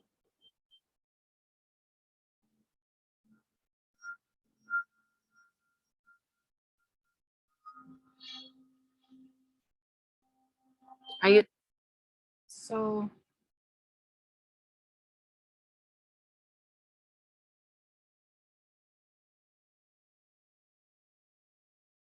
in some ways, I'm kind of bothered by the nature of the video, in the sense that it like plays the snappy music, and it kind of, I don't know, dramatizes it in a way that makes it voyeuristic sometimes to me when I see things like this. But also it is a mechanism to show in a short amount of time what some of the challenges are. And so that's why I play it. It's also triggering, right? To see the kind of the levels of violence that we're experiencing in our communities. And so I just want to acknowledge that. And, you know, what is so important about that little tiny 2-3 minute clip is that it really calls into sharp focus how little resources that we actually have in our tribal communities, right? If that community is talking about patrolling an area the size of Rhode Island, right? Or if you're looking at, like, say, my community, we have 11 villages in my reservation, and then they are checkerboarded with state land or county response or the state response, right? So the jurisdictions can be like White Earth jurisdiction, Becker County jurisdiction, White Earth jurisdiction, Clearwater jurisdiction, right? So a lot of our nations across the nation are checkerboarded, and it creates a lot of confusion. And it's usually the victims who are going to fall through the cracks when we're having complexities like that. So our role as advocates is to kind of help understand that process, understand the complexities, and do our best to build healthy relationships with our law enforcement so we can help them do their job better, so the victim survivors are having their best experience. And I also want to note that you know, we don't all have a good experience with them, and so just that alone we may not want to report because our experiences with them have been so bad or ineffective or re-victimizing. But if you can find the good ones who are willing to learn, not just learn about sexual violence and like sort of our history, but really learn how to have that trauma-informed response that has empathy for the many layers of violence that Native people experience. So they respond in a way that is still getting the facts that they need to do their job, but still empathetic to us as human beings, right? gonna go back to the PowerPoint here. Oh, wrong PowerPoint. Hold on, I gotta get to the right one. That's the medical response.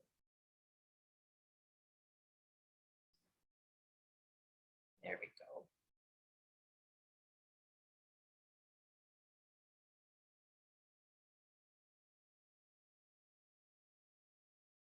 Okay, so if you think about just the way that our systems are set up, oftentimes it's going to be a 911 call. Well, sometimes it won't be, but sometimes if it's a 911 call, the role of that dispatcher, if somebody calls 911 that something is happening, they're going to want a fast response, right? That's the whole idea of calling 911. If a crime is happening, we want a fast response. I know that a lot of times our advocacy will not be based on this crisis right now that's happening. It could be many generations of violence that we're experiencing that we would like some advocacy and some assistance kind of navigating through. But for this particular focus right now, we're talking about if somebody does call 911, what is their responsibility as a dispatcher, right? So, I highly recommend you going to meet your dispatcher, whoever they are, if you can set up an appointment and just to meet with them to see what their training looks like, what their physical space looks like. They're going to have a desk and some screens and some resources at their disposal. So to understand their role also helps us do our job as advocates better, right?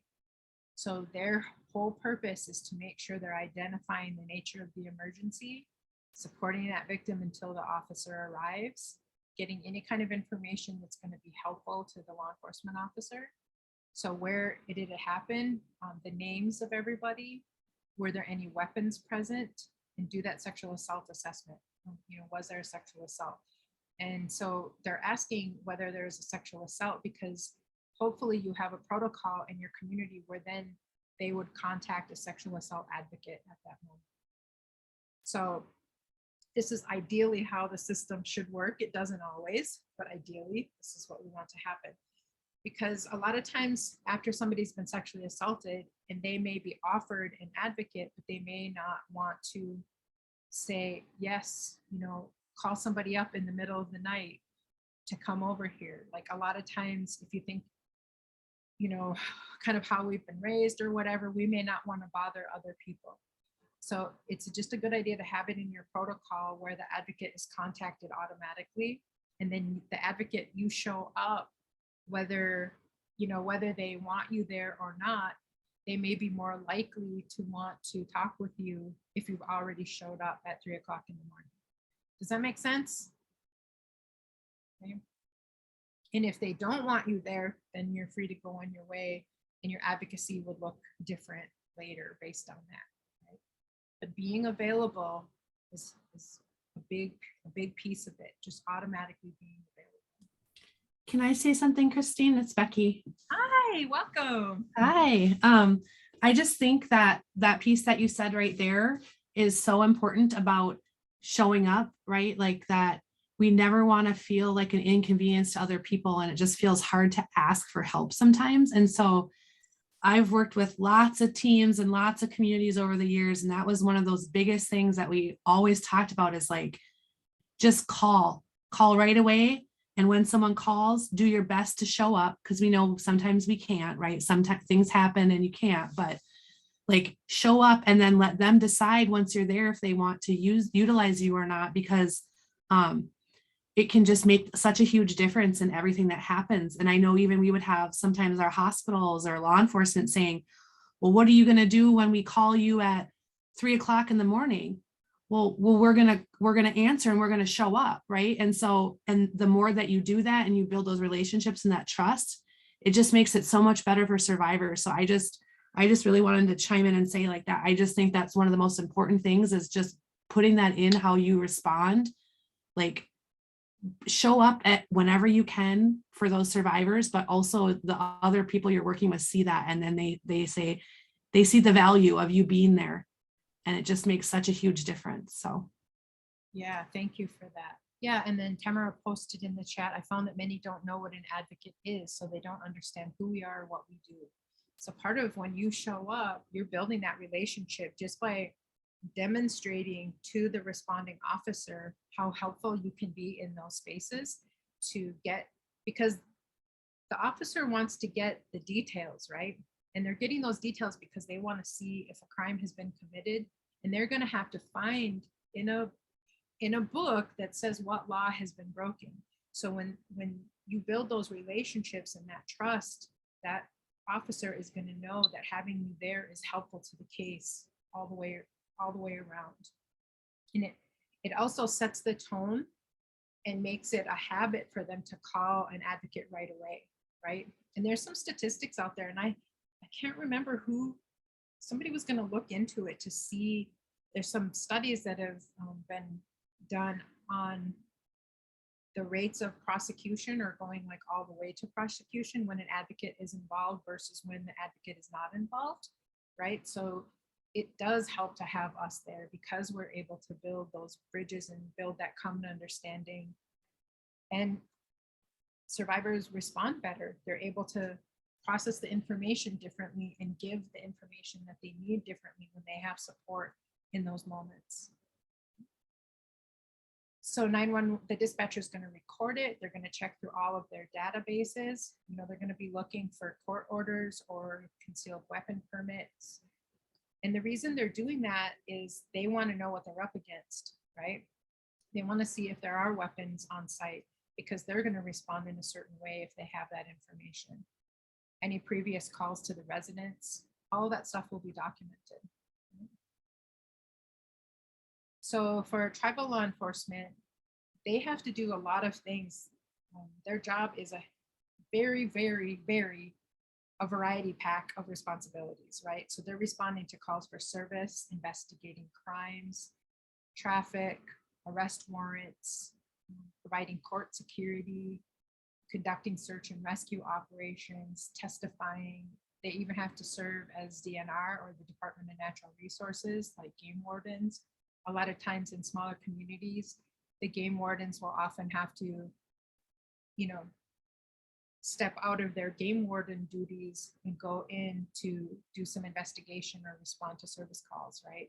So smaller communities, their responsibilities are, they just have more responsibilities because there's less people to do the work.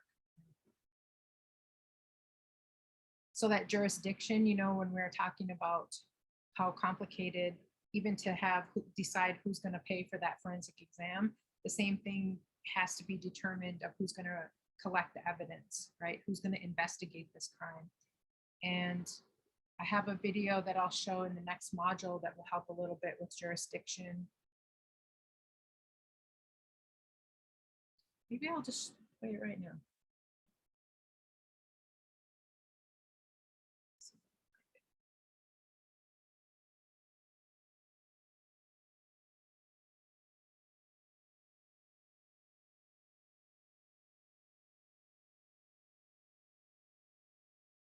I think it's still in the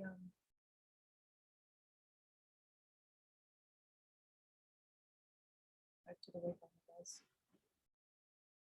So this one talks a little bit about the jurisdiction. Way phones her federally.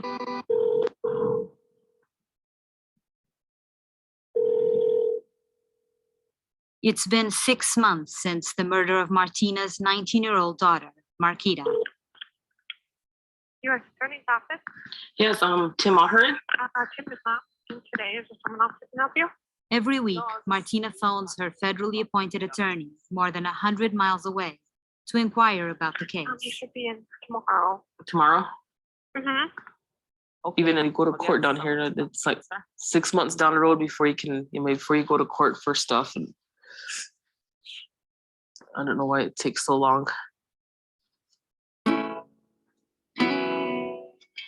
For victims of violent crimes committed on tribal land, the pursuit of justice is often a long and arduous process, complicated by a tenuous relationship between Native American tribes and the U.S. government.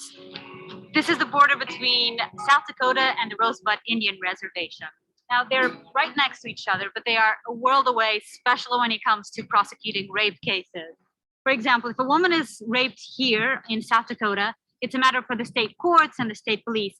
But if I take just 2 steps, and I'm in Indian country right now on an Indian reservation, and if a woman is raped here, it's now a matter for the federal government. With reservations designated sovereign nations, Indian tribes and their tribal courts have the right to enforce the rule of law on their lands, except in cases involving major crimes like rape and murder. These cases are the domain of the FBI and the federal court system. Native American women are the most victimized group in the United States. Brendan Johnson is the U.S. Attorney General to South Dakota. His office handles all major crimes cases sent to federal courts from the state's 9 Indian reservations. Do you think that the Indian women trust the justice system, the federal justice system right now?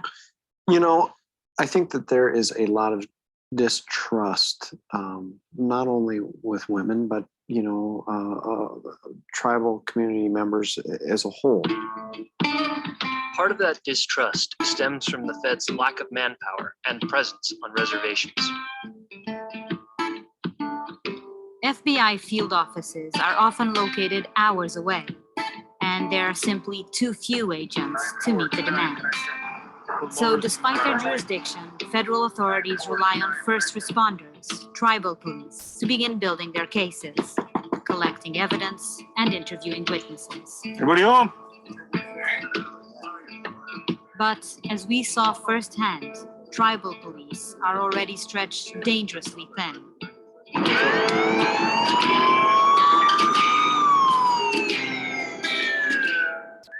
The United States government has a legal obligation to look after tribes in terms of health, welfare, and societal being. So we rely on the federal government a lot for law enforcement funding, and it's not sufficient.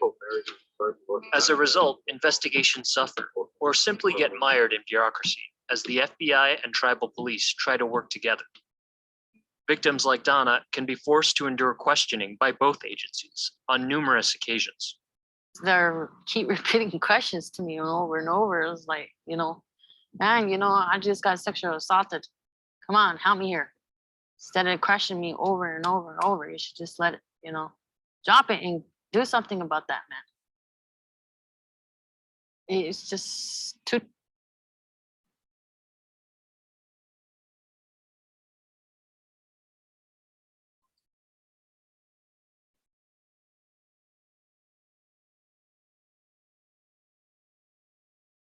So a couple of things in the chat here are a lack of prioritized presence on Indian reservations. If we're protecting water, they would be there in numbers. It's a choice we've noticed for many decades or longer. And then Shayla added from 2013 to 18, the U.S. Attorney's Office declined to prosecute 64% of Montana's Montana tribal nation sexual assault cases. And that 60% is pretty much, that declination rate is pretty steady across all tribal nations, right? And you know, we'll talk more about some of that and some of the things that are happening to change it and address it as we go.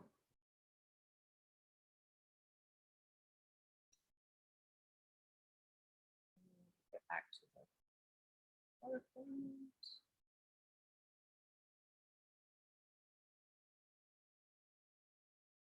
So,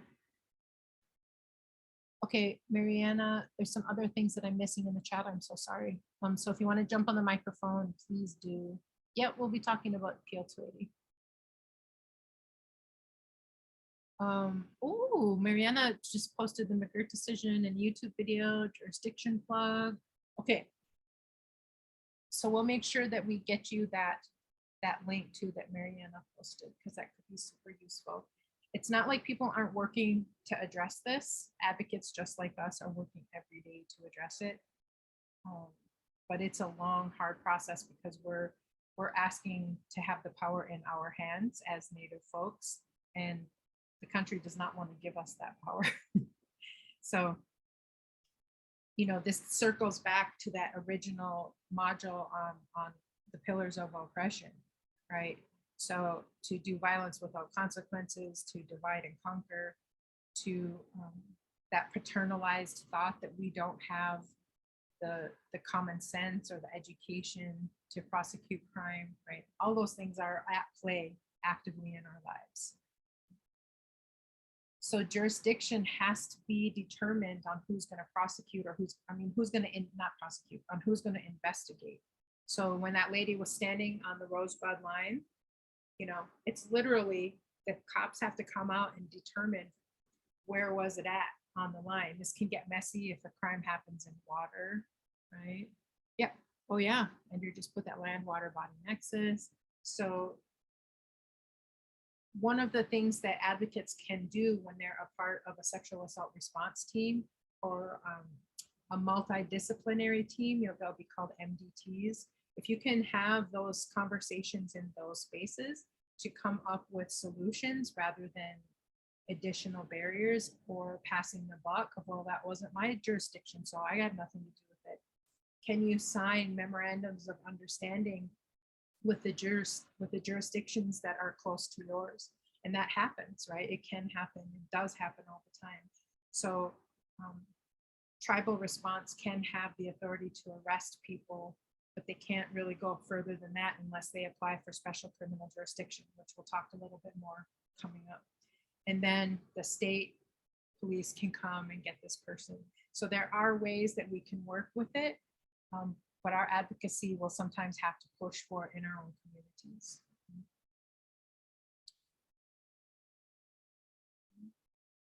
So PL 280 is a very complicated, detrimental, harmful practice sometimes. So what it does, what PL 280 did, is that it took the jurisdiction and gave it from the federal government to the states, right? And so it would, but it was like an experiment back in the day. In 1953 is when it was an experiment. So they authorized Alaska, California, Minnesota, Nebraska, Oregon, and Wisconsin to prosecute the crimes that happened in Indian country, right? So rather than the feds taking responsibility to prosecute, they gave those states the authority to prosecute certain crimes, right? And what it did is it just created a lot of ball dropping because nobody was prosecuting, right? And they would have a very hard time getting the feds to step in. And that's kind of what you saw in that video. Right? So it expanded the state jurisdiction, but then if the state doesn't prosecute, then we have no ability to prosecute non-native offenders. People were just getting away with the crime. So the thing to determine that jurisdiction has three components to it. What is the race of the perpetrator? What is the race of the victim? And where did the crime happen? Was it on Indian land or non-Indian land? Okay, so remember we were talking about how Indian country, that's a legal definition to call it Indian country. So whereas, you know, we identify by our own nations, like I'm from the Anishinaabe people, right? As far as the legal definitions, it's considered Indian country or it isn't, right?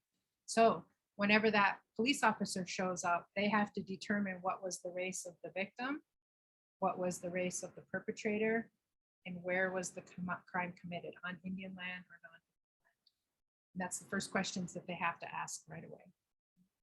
And there's an exercise that we would do if we were like in the room together, but because we're a national group, it wouldn't make sense to kind of to go through that exercise. So I recommend seeing what it is in your state or your community. You know, find out who has jurisdiction over what in your community. It helps us to know as advocates. Right?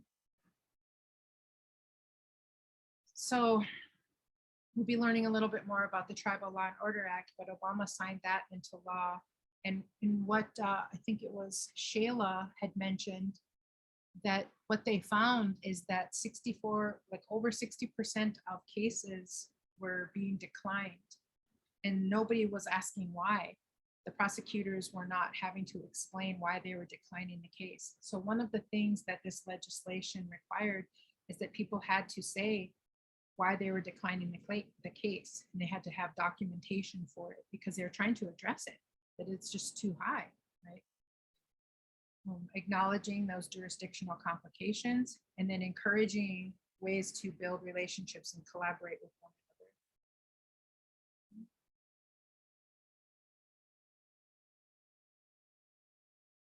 So sharing that information across jurisdictions, right? Determining who's responsible, who's coordinating communication, increasing our sentencing authority. So previously, before the Tribal Law and Order Act was passed, tribes had the ability to prosecute for $1,000 and a year in jail. But once the Tribal Law and Order was passed, our sentencing authority increased to 3 years and is it 3,000 or 5,000? I can't remember, $5,000, but it increased our authority, right? And it was just it was like little small incremental fixes. Yeah, 5,000. So little small incremental fixes that have to be fought for, right? It's advocates like us who have to go in and organize to fight for this. Okay. Standardizing the collection of criminal data and sharing that criminal history information, collecting that crime data as a fundamental tool of law enforcement. So these are written into the Tribal Law and Order Act. Let's see. Okay, we'll talk about special jurisdiction in a bit here. Okay, so when a police officer responds to a sexual assault, their job is to conduct that investigation. So interviewing the victim, the perpetrator, any witnesses, right? Their job is to contact an advocate, hopefully, collect and transfer forensic evidence. So, you know, they could be the one to show up after the forensic exam has been completed. They could sign out this information to bring it to the BCA, right? Where they do the analysis of the kit. Apprehend and arrest the suspect, do any reports, and then participate in the criminal proceedings. So sometimes they'll have to testify in the courtroom. So I just want to note that this preparing reports for the prosecuting attorney, that's again why they're asking certain questions on they're trained how to ask certain questions, because they're trying to see if or what law was broken, and it has to correlate. And then the evidence that they collect has to support that this law was broken, and this is how we can prove that this law was broken. And then they're going to present that report to the prosecuting attorney, and the prosecutor is going to look at that information and say, all right, this particular incident happened, it broke this particular law, and this is the evidence that I can see that is going to support that this law was broken by this person, right? So that's ideally how the process goes. But as we know in real life, sometimes after we've experienced a sexual assault, we're trying to deal with that trauma. And so the way that we give out information, it may not be in order. Sometimes our story may be a little bit different, right? And so all of those things can be barriers, you know, to the process going smoothly. So an advocate can be helpful in that space to say, well, our brain is responding, you know, our brain and our body is responding. This information isn't going to come out in order, right? Like we can explain some of these processes, and building those strong relationships is super important. So they take the time to hear the whole story.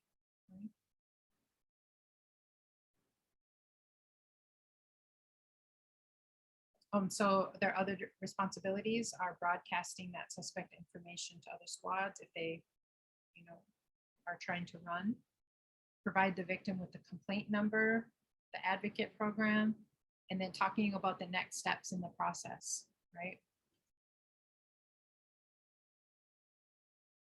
So we already talked about a lot of the challenges that they're facing. There's usually not enough staff, right?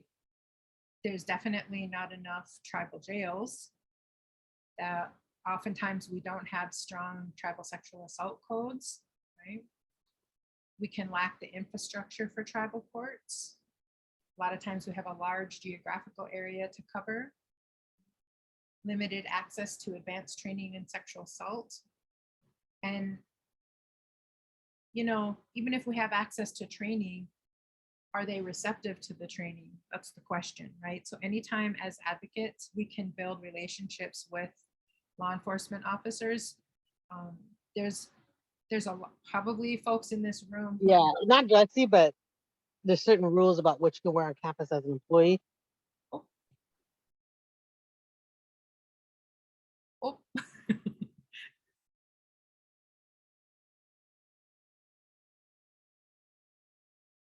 Was that going to be is that responding to this or an accident?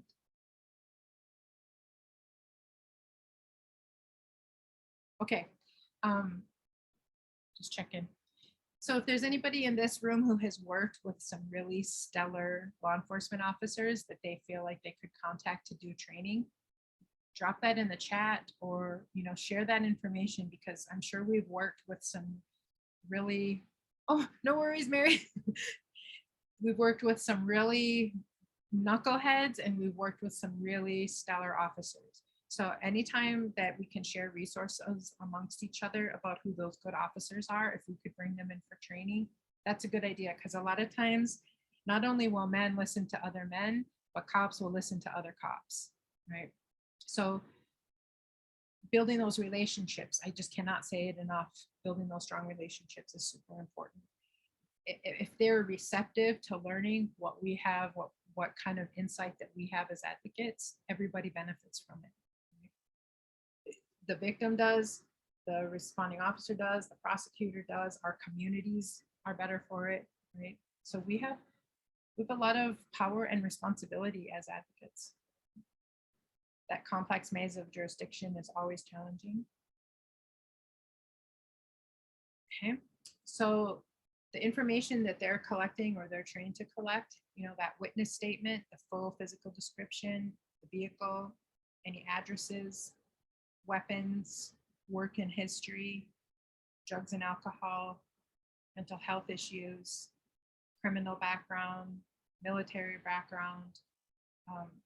And these are all trying to get at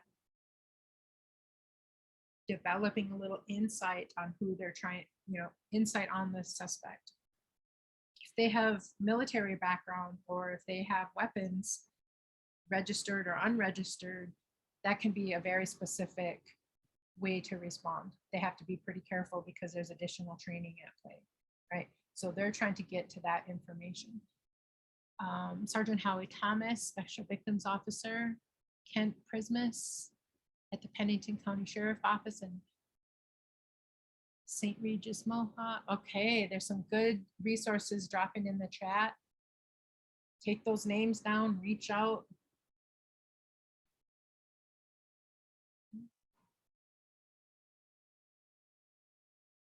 So part of their role too is that if they have probable cause to believe that an Indian has committed a crime against another Indian, they can arrest and detain that person.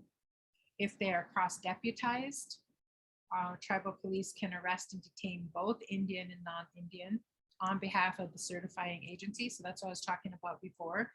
In your MDTs, your multidisciplinary teams, or your SART team, your sexual assault response teams, making sure that you're building those relationships to get that cross-deputization, that memorandum of understanding, so you can be working together and not against each other, right? Training tribal law enforcement can detain non-Indians for a reasonable amount of time until the state or federal officers arrive, or the tribal police can deliver to the nearest state or federal jurisdiction.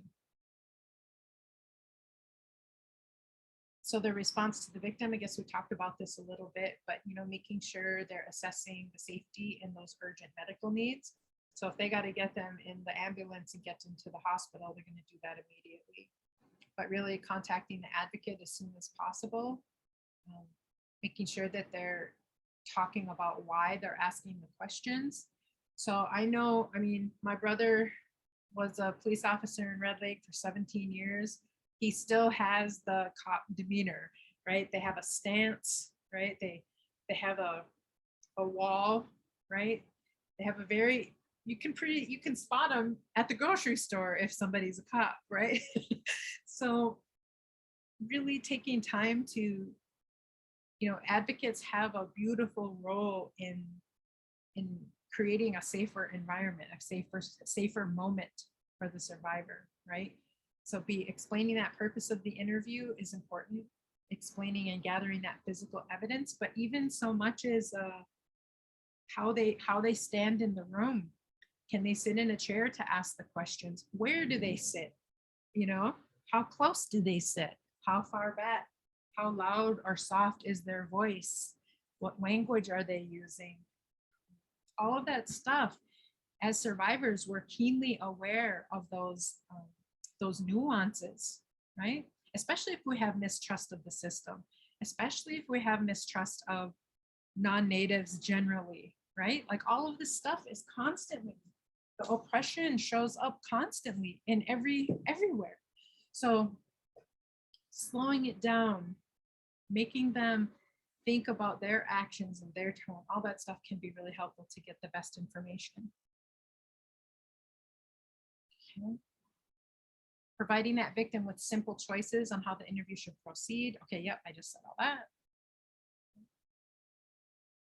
So the things that are going to be in the report, name, addresses, phone numbers of witnesses. They're going to detail the victim's emotional and physical condition. A lot of times there might be photos.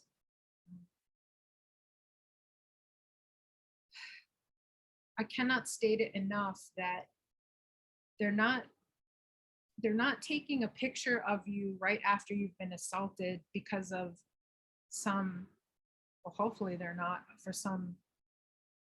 for any other reason other than to document the moment, because they're going to have to do the investigation. They're going to have to find evidence and correlate all the information in order for the prosecutor to be able to prosecute it. Okay. Photos or any kind of evidence is going to be really helpful because that information will all be brought up into the courtroom. Okay. It's also important to note that it can be subjective too.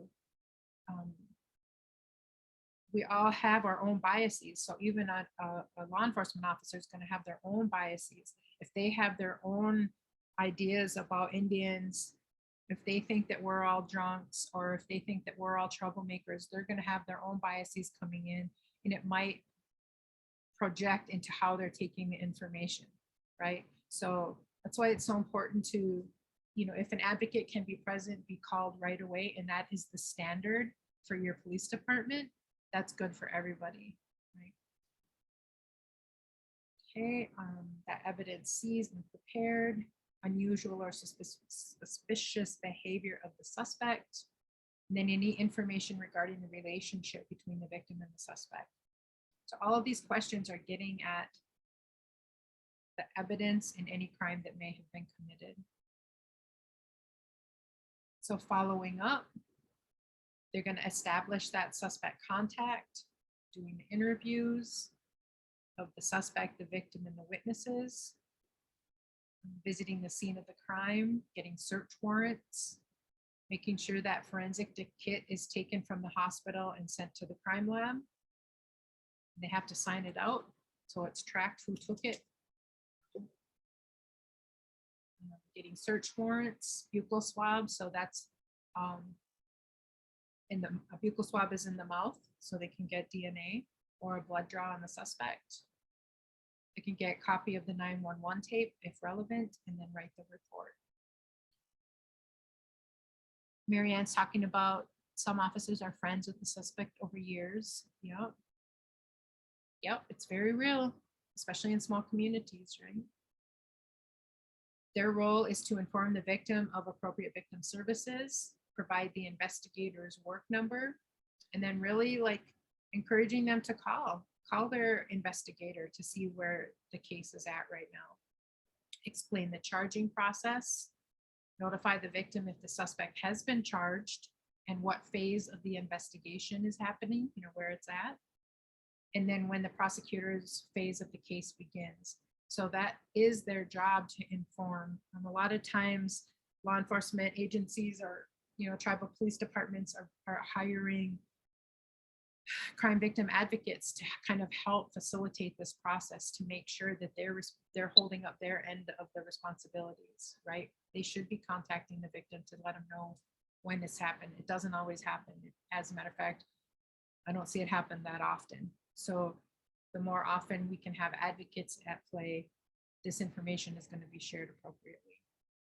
If the case is declined by the prosecutor's office, they should let the victim know the reason for declination, and then refer the victim to the charging attorney with any questions, and then remain available to the charging attorney and the trial attorney for any follow-up investigations. So, we know this, it's super common for victims to not report, right?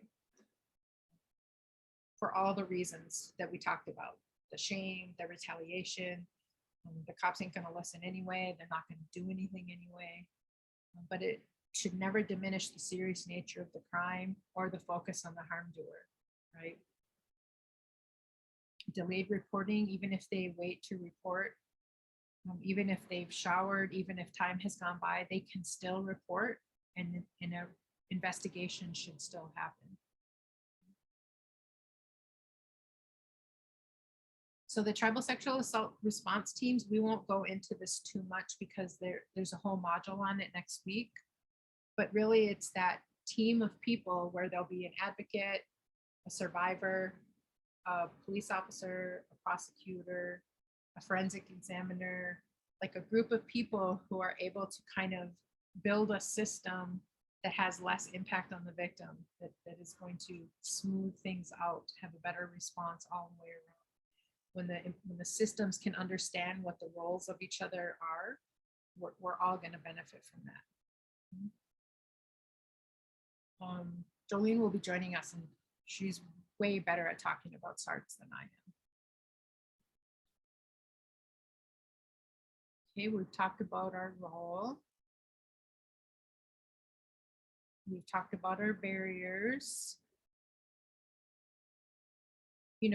It's 2022 and most cases still hinge on the perception of the victim's credibility, right? It doesn't matter who the victim is, their credibility will be targeted. It's just like the nature of the beast that the victim blaming happens. I just can't stand it. I can't stand it. To undo it is so important. That comes with educating community and institutions. Okay, those safety and danger assessments, we're setting up a safety plan. Those are all important things that, sometimes we don't do a good job on it, but that's where advocates can come in, right? Is there a certain way your office collects the documents for the 911 call? Does anybody have an answer for Raven? Is there a certain way that your office collects and documents for the 911 call? Or is that something the court does and retrieves?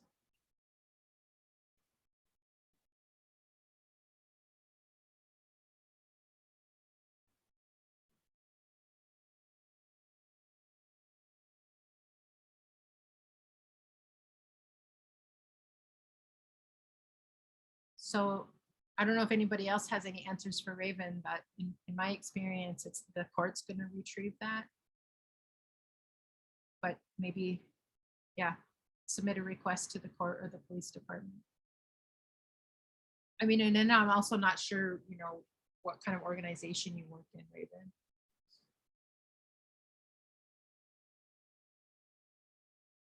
But yeah, submitting that request to the courts to get that document.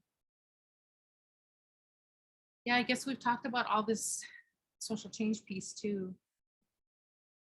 jurisdiction, the wait time, improving evidence collection, improving our tribal codes. What are our community responses? Maximizing our existing resources.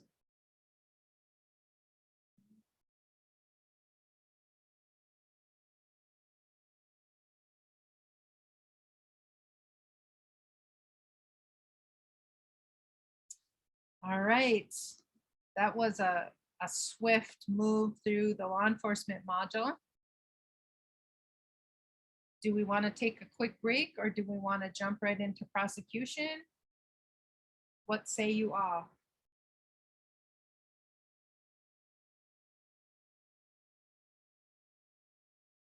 Beer says to keep going. What else? Any other thoughts? Jump in. Okay. So if you have to take a break, I encourage you to do so. And we'll just keep plugging along here because I do want us to get done on time today. Okay? Well, more like we will be done on time today. All right.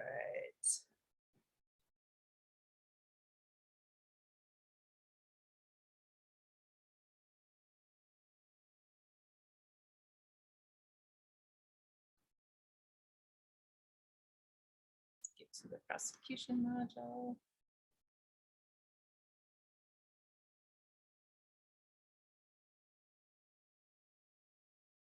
So hand in hand with the sort of law enforcement response, you know, we've talked about those.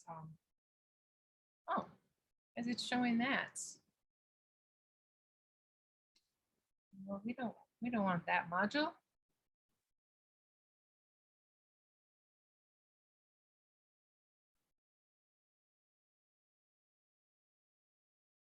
Let's do this. Yeah, we'll put the PowerPoints in the chat. Actually, Angelica, I emailed all the PowerPoints out earlier today. Could you drop all 3 in the chat, please? Yeah, I can do that right now. And then before I even start the module, I just want to go and watch a little bit of this broken trust video. Because again, they can say it much faster and clearer than I can.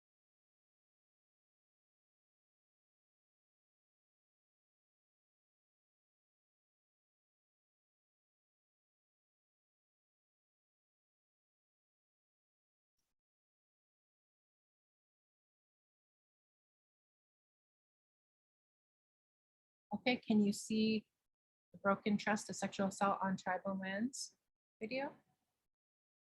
Yes. Come on. An ad. Native deodorant combines the performance you need. Of course, it's native brand. Just kidding. That's hilarious. And this isn't even the video. Here we go. Was a change in the sentencing authority of tribal courts. Okay. Tribe. Hold on. Go back to the lights again. This is why sometimes a break is helpful. Then I can set this stuff up.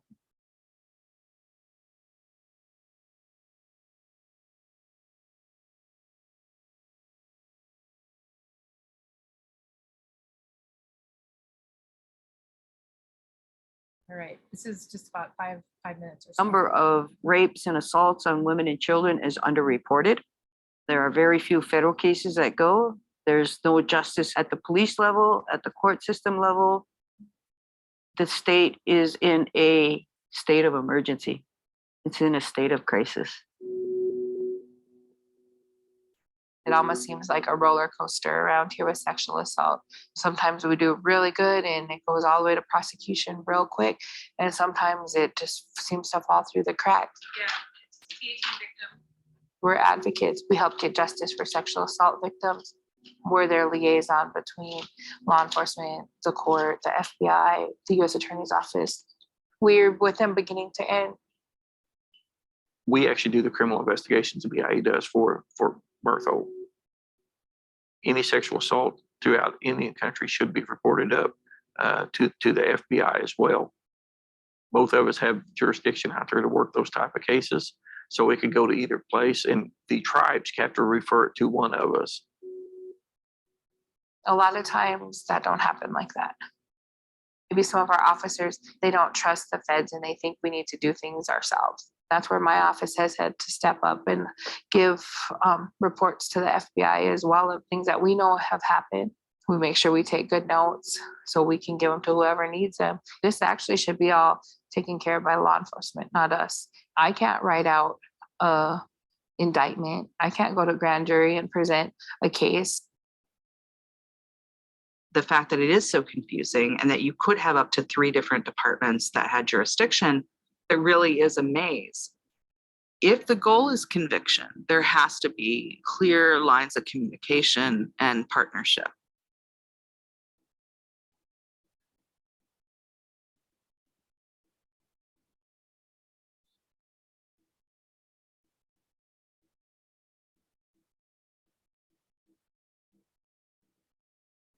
Once you guys came and started asking questions, I thought, you know what, I don't know the answers to these things and I need to find out. As part of the reason why we're doing the case file review. I guess part of that is on me too. I should know this by now. Sometimes we don't get our reports in right away, and that's because there's so much work coming in, which is unfortunate for the victim. The FBI, BIA, they're swamped, so sometimes those cases just don't move as quickly as we'd like. The U.S. Attorney's Office tells us that our agents are doing really well. We hear from some folks locally that maybe say something different. When there's poor relationships between these different law enforcement agencies, who loses? The victims are the ones that then fall through the cracks. With the hard feelings that have come through history, there's distrust, valid distrust on the part of some tribal officials to the federal government. But she doesn't care. She wants justice. I came back 11 years ago now to help our reservation. But now I want it safe so my daughters are safe here. Kids used to ride everywhere. There'd be packs of kids running around this town when I first moved home. If you drive down these roads, you don't see kids riding bike outside anymore. And it's an emotional thing to talk about because we've had to go back to high school students and talk about safety. If you don't send it to the feds and we prosecute them through tribal court, they're only going to get days in jail. And if they leave the reservation, then they're not held and bound by it. Like if you were prosecuted through the federal government, it'll follow you everywhere. Something that happens with tribal court could be swept under the rug. This is why we need the Fed to make sure that our victims are getting the justice that they deserve.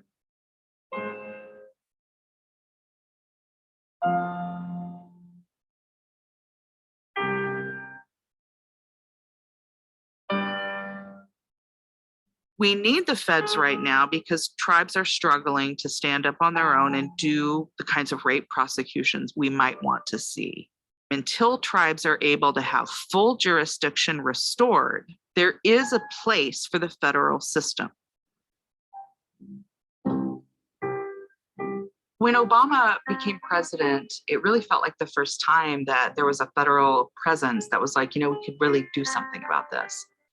So they ended up putting together the Tribal Law and Order Act, and there's a bunch of different pieces to it. But the one change that mattered the most for survivors was a change in the sentencing authority of tribal courts. We got 3 years as opposed to 1. All tribes have 1 year. That's the law. If you check off all of these boxes, then we will let you sentence somebody to 3 years. A lot of tribes have just said, no, we need to be able to be independent and make our own decisions about how we want to run our court system. So thank you, but no thank you. And other tribes have had to struggle to meet all of these requirements so that they can actually exercise that 3-year sentence. And it's expensive, and so most tribes can't afford it.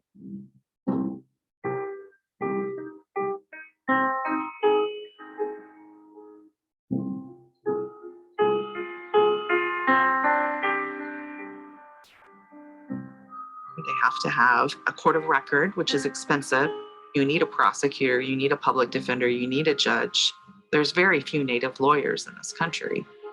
How are you going to recruit somebody with that skill set to come out and live in a remote area that they're not from, where there's not really any housing for outsiders, and develop that infrastructure for a criminal justice system? It's just more difficult than anyone can imagine. When the Tribal Law and Order Act took effect, I remember thinking, how are we going to do this? We didn't have any attorneys in the court system at that time. We had prosecutors, judges that had been in the system and knew the system, you know, worked in it for a long time, but were just missing the degree. I wanted to make sure that our court was ready to move forward. Fort Peck is the only tribe right now in our region that is doing enhanced sentencing under the Tribal Law and Order Act. I went to school for my law degree specifically to come back here for my people. My shoes. So we'll send you the link if you're interested in watching that full video. It's a good one. But that was a small window of that demonstrates that sort of jurisdictional complexity, the barriers that come with, yeah, we'll send the whole link. You know, what Sarah Adair was talking about, like, sure, you can have that special criminal jurisdiction, but you have to jump through all of these check boxes first. And it's expensive and hard to do. So it's taking a long time for folks to get it set up.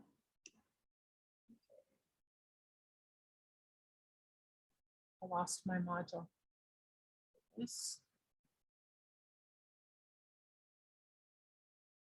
So this video is a little bit older. There are quite a few more folks that are that have special criminal jurisdiction now. So that's a good thing. So, okay. So what exactly, and some of you are going to be super familiar with this and some are not. So, you know, if you want to add some things in, definitely feel free to do so, but we're just going to walk through like the real nuts and bolts of it. So the prosecution is the criminal proceedings in which the accused person is tried. Right? So it can result, if they're found guilty and convicted, it can result in one or more of these penalties. So prison, probation, counseling, drug testing, rehab, community service, fines and restitutions, registering as a sex offender. That Halle Bongar White down in the Southwest, it's called Southwest Law and Policy Institute, worked with some communities down in the Southwest to come up with their own sentencing, right? We have the sovereign authority to determine our own sentences if we wish. And so, you know, they set up a program where, or one of the sentencings was that you went and hauled wood for someone in the community, or you went and painted houses. So we can come up with our own mechanisms of accountability and responsibility, but it takes organizing. It takes somebody to kind of champion a new way, right? That is not strictly around the criminal justice system model. We can restore some of our own traditional practices so that remember the habits of white supremacy is either or thinking, right? That it has to be either they go to jail and they pay for their crime or this other thing, right? And so if we take away the either or thinking and think about how we can do a both and, right? So maybe they do get sentenced in the criminal justice process, but how is that for the victim? What does the victim want? Do they want this person to go to jail and pay for their crime that way? Or do they want them to not hurt other people? I would venture to say we want them to not hurt other people more often if we really got down to it. So thinking, you know, our advocacy can reflect that, like both and oftentimes because of the declination rates and because it doesn't always go to trial, or the person might plead guilty to a lesser offense or any other number of reasons, maybe that, you know, for me personally, my perpetrator, my harm doer was convicted, got 8 years in jail, and got out and proceeded to have another family, right? So that wasn't exactly justice to me. Maybe there was an 8-year window where I felt a little bit safer going to, you know, going to town. But after that, right? So our advocacy will reflect the needs of the survivor and what that looks like to have to what does justice look like for them? What is the both and, right?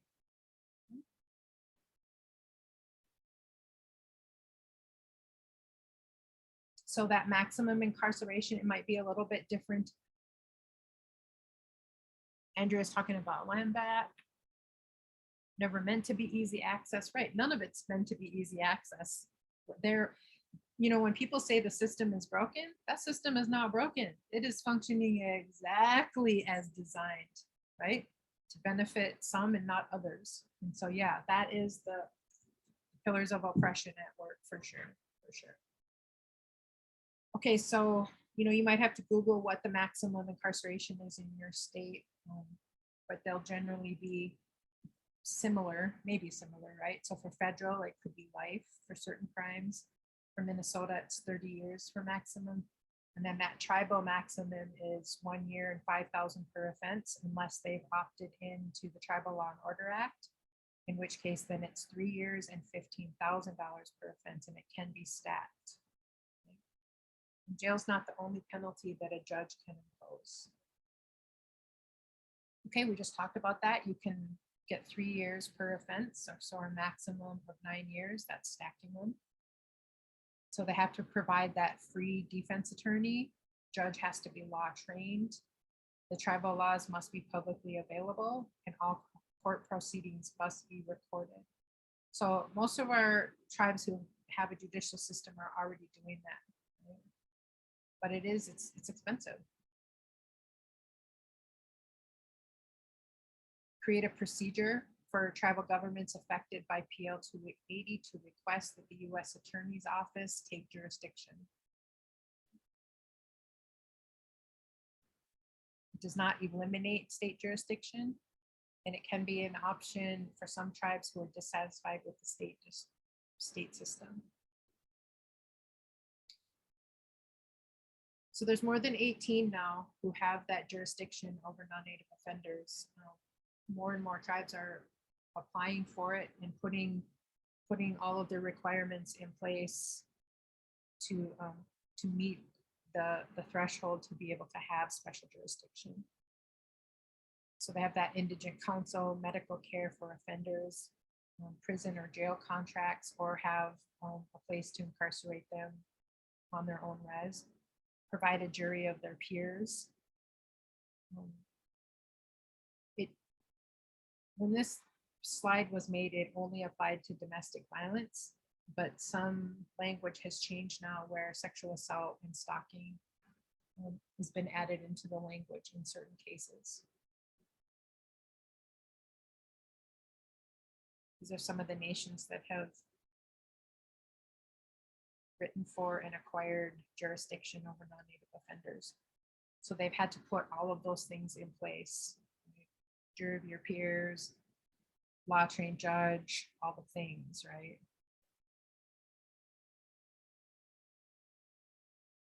Okay. You know, we're kind of rookies at figuring that out.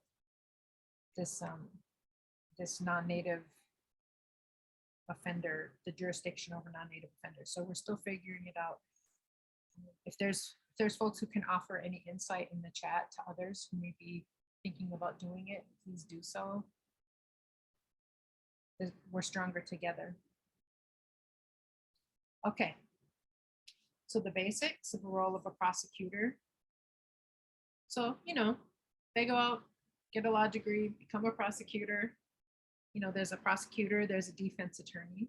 So when it comes to sexual assault, you know, the person who committed the crime or who is accused of the crime, they're going to get a defense attorney to try to defend them and to prove wrong all of the evidence and all of the testimony and prove the witness is wrong. That's what their job is as a defense attorney.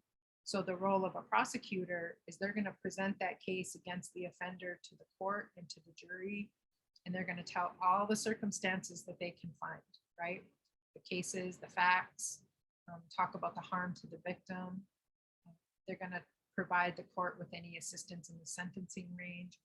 They're going to identify relevant case law and legislation applying to the case. So they're going to have, you know, if the prosecutor themselves don't do it, they're going to have law clerks or help to look through all of the laws, right, to make sure that the investigator or the law enforcement officer, you know, who documented the crime that happened and all of the evidence, making sure that they find that law that was broken, and is that a law in the books? And then these are the evidence that we have to prove that this person committed this particular crime, and these are the facts. Making sure that everybody's operating on truthful information, and then protecting a judge from making an error in sentencing, because that could lead to an appeal. So information, you know, it gets messy if they can appeal it. Then you have to present the information all over again, but it also stretches out that process for the victim. You know, most often we just want to get it over with and be done. And so to have it be appealed and then get everything judged back up again, it's a painful process. So anytime we can protect that any errors from allowing an appeal, that's a good thing. Okay, they can also make sure that we're allowed to submit a victim impact statement. They can bring in the offender's criminal history and any expert witnesses, you know, doctor's description of the injuries. So that's where that forensic exam comes in. They can bring in the sexual assault nurse examiner. They can bring them in to testify on the evidence that they collected on the person's body. Okay. They can call in the law enforcement officer who interviewed the victim or the suspect or the witnesses. They have prosecutorial discretion, so they are not required to prosecute every crime. They have attorney ethics, so they have to have probable cause to proceed with the case. This is, you know, we've seen lots of things on TV, or maybe we've experienced it ourselves. They have to look at the facts, look at the witness, look at the whole picture and see if I can win this case. And they can decide whether they think they can win it or not, right? Not because of the Tribal Law and Order Act, they have to say why they're declining the case if they do decline it. They can only spend resources if they're confident about a guilty verdict. Right? They have the right to decide whether to drop the charges or agree to a plea bargain. A good prosecutor is going to check with the victim and see if they would even be interested in a plea bargain. You know, maybe they don't want to plea bargain, let them plea bargain down. So plead to a lesser crime so you don't have to go into the courtroom to testify. And then some people want to be done with it and they just want to let them plea out so they don't have to go in the courtroom to testify. So really about an advocate's role is to follow the lead of the survivor, right? And advocate. If the prosecutor wants to let them plea out, we can advocate and say, well, actually, here's, you know, listen to this, right? Listen to the survivor. They want to go through with this court case, okay? So what happens in the proceedings? You know, remember that graphic that just showed up in the video? This is a really simplified version of that. Like it has this, you know, specific little graph that it's supposed to, and it doesn't always do that, right? But ideally, we want the arrest to be made, goes to criminal court. They either, you know, they plead guilty, it goes directly to sentencing, and then the person will serve their sentence. But if they plead not guilty, it's going to go to trial. So if they get found guilty, it's going to go to the sentencing hearing. And, you know, they'll fulfill their sentence. Or they could be found not guilty and be acquitted of the crime. That's the basic idea. And as you saw from Sadie, you know, it just depends on who you have to work with, who's going to document that information appropriately, who's going to show up. It can get really messy really quick, and advocates have a lot of influence in making sure the victim is heard and seen and know that we're doing everything we can for them. So here's some important terms. I can move this bar out of here. So the charge will be made. They'll be indicted on the particular charge. They can either post bond. There'll be motions made. The hearing will happen. They could plea bargain out. The voir dire is the jury selection. So that's a process of selecting that jury of your peers. If it goes to trial, it goes to trial. There could be convictions and sentencing, or they could be acquitted of the crime. In the courtroom, there's going to be those opening statements, right? The witness, the testimony, offering the evidence, any objections. Usually they'll, you know, both sides will try to kind of push the needle a little bit to get the most information out or to hide the most amount of information so people can object, right? But they have to give a reason for that. The direct examination, so, you know, asking the questions first, and then the cross-examination would be the other party coming in to ask the questions, right? So the prosecutor will do the direct examination, ask the questions, then the the defense attorney will come in and cross-examine and try to prove the victim is lying or not giving facts, something like that. But the thing that we need to remember is that the prosecutor gets the last say in the room. So on behalf of the victim, the prosecutor will get the last say in the room, the closing statements. And that's a good thing. That's a good thing. So it's also important for us as advocates to know that there's many different legal definitions or legal names for sexual assault. It can come in many forms. It just depends on what the laws are in your state or in your tribe. And then there's federal laws as well. And they all have different words and sometimes have different actions that support that particular crime. And that's how we kind of talked earlier about like the criminal sexual conduct codes that, you know, for it to be a first degree felony, it has to be a sexual assault with penetration and a weapon, or there's a significant age between the victim and the perpetrator, right? So it's just important as advocates that we know that the prosecutor and the law enforcement officer, they have to find what particular crime was committed and what facts support that that crime was committed.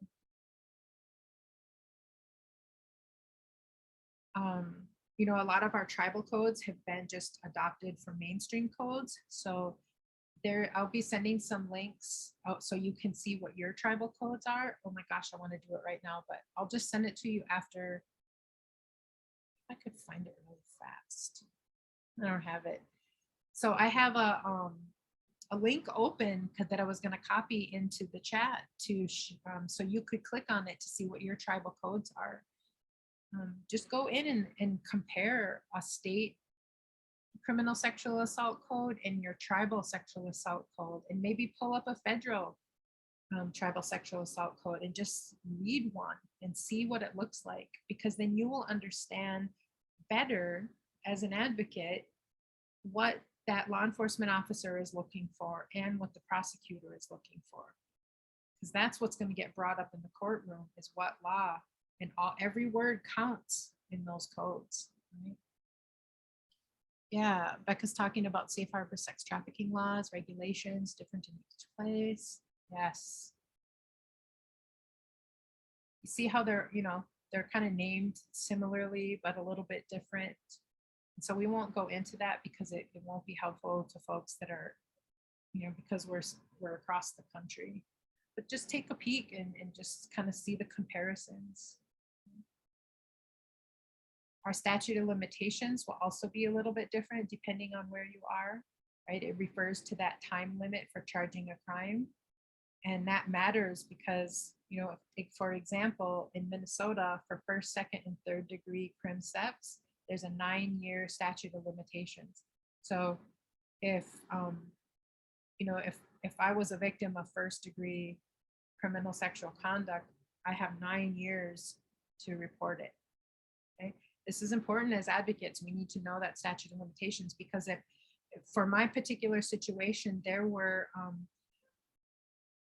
So there was 8 counts of child sexual abuse, but there were probably 500 counts that didn't count because the statute of limitations had passed, right? So they couldn't, because the law said the statute of limitations happens at this point, they couldn't even bring them those particular charges up. Does that make sense? So it's important for us to know. It doesn't mean that I still didn't need advocacy for the rest of the violence, right? So, but it's just helpful to know that there is a statute of limitations sometimes. Check with your prosecutor if there's questions about timeframes. Okay, I just talked about that, to check, like, compare a federal, state, and tribal code. So our crime victims' rights, what do we need to know? So under Minnesota law, we have the right to notification, protection from harm, and to participate in the prosecution. Your state will likely have something very similar. That's pretty common language right there. We have victim compensation funds, right? So to help with those financial issues related to the crime. For example, in the previous modules, we were talking about if you received injuries during the crime, this victim compensation fund can help cover those costs, right? The federal government provides both federal and state crime funds. So there's eligibility requirements. So the crime has to have occurred in Minnesota. So your state will have its own language around this, but it will likely say something similar, that the crime has to have occurred in your particular state, be reported within 30 days. I think in Michigan you have 45 days, right? So everybody's going to be a little bit different, but basically the same. You have to file the claim within 3 years. You have to cooperate fully with the police and the prosecutor. So, you know, what does that mean? Cooperate fully. So it's a good idea to know what that cooperate fully means in your state.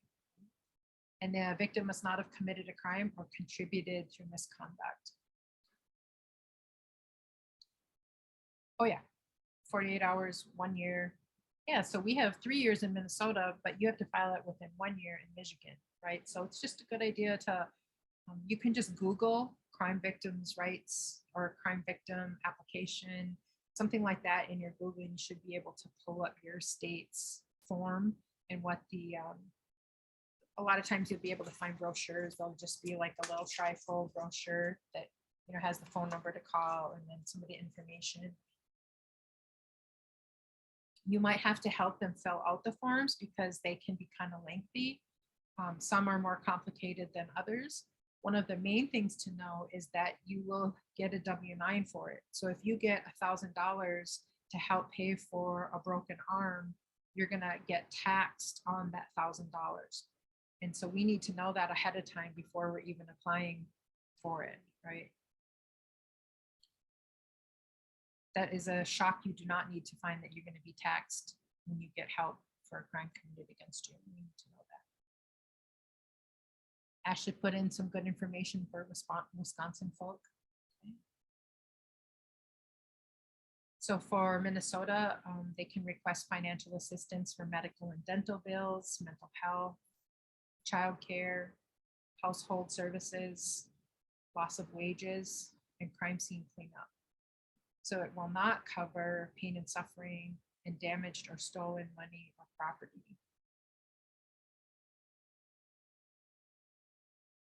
So on a federal level, we have crime victims' rights as well. We have 8 of them. So we have the right to be protected from the accused, to get notice, to participate, to be heard, to confer with the prosecutor, to get restitution, to have speedy proceedings, and to be treated with fairness and dignity.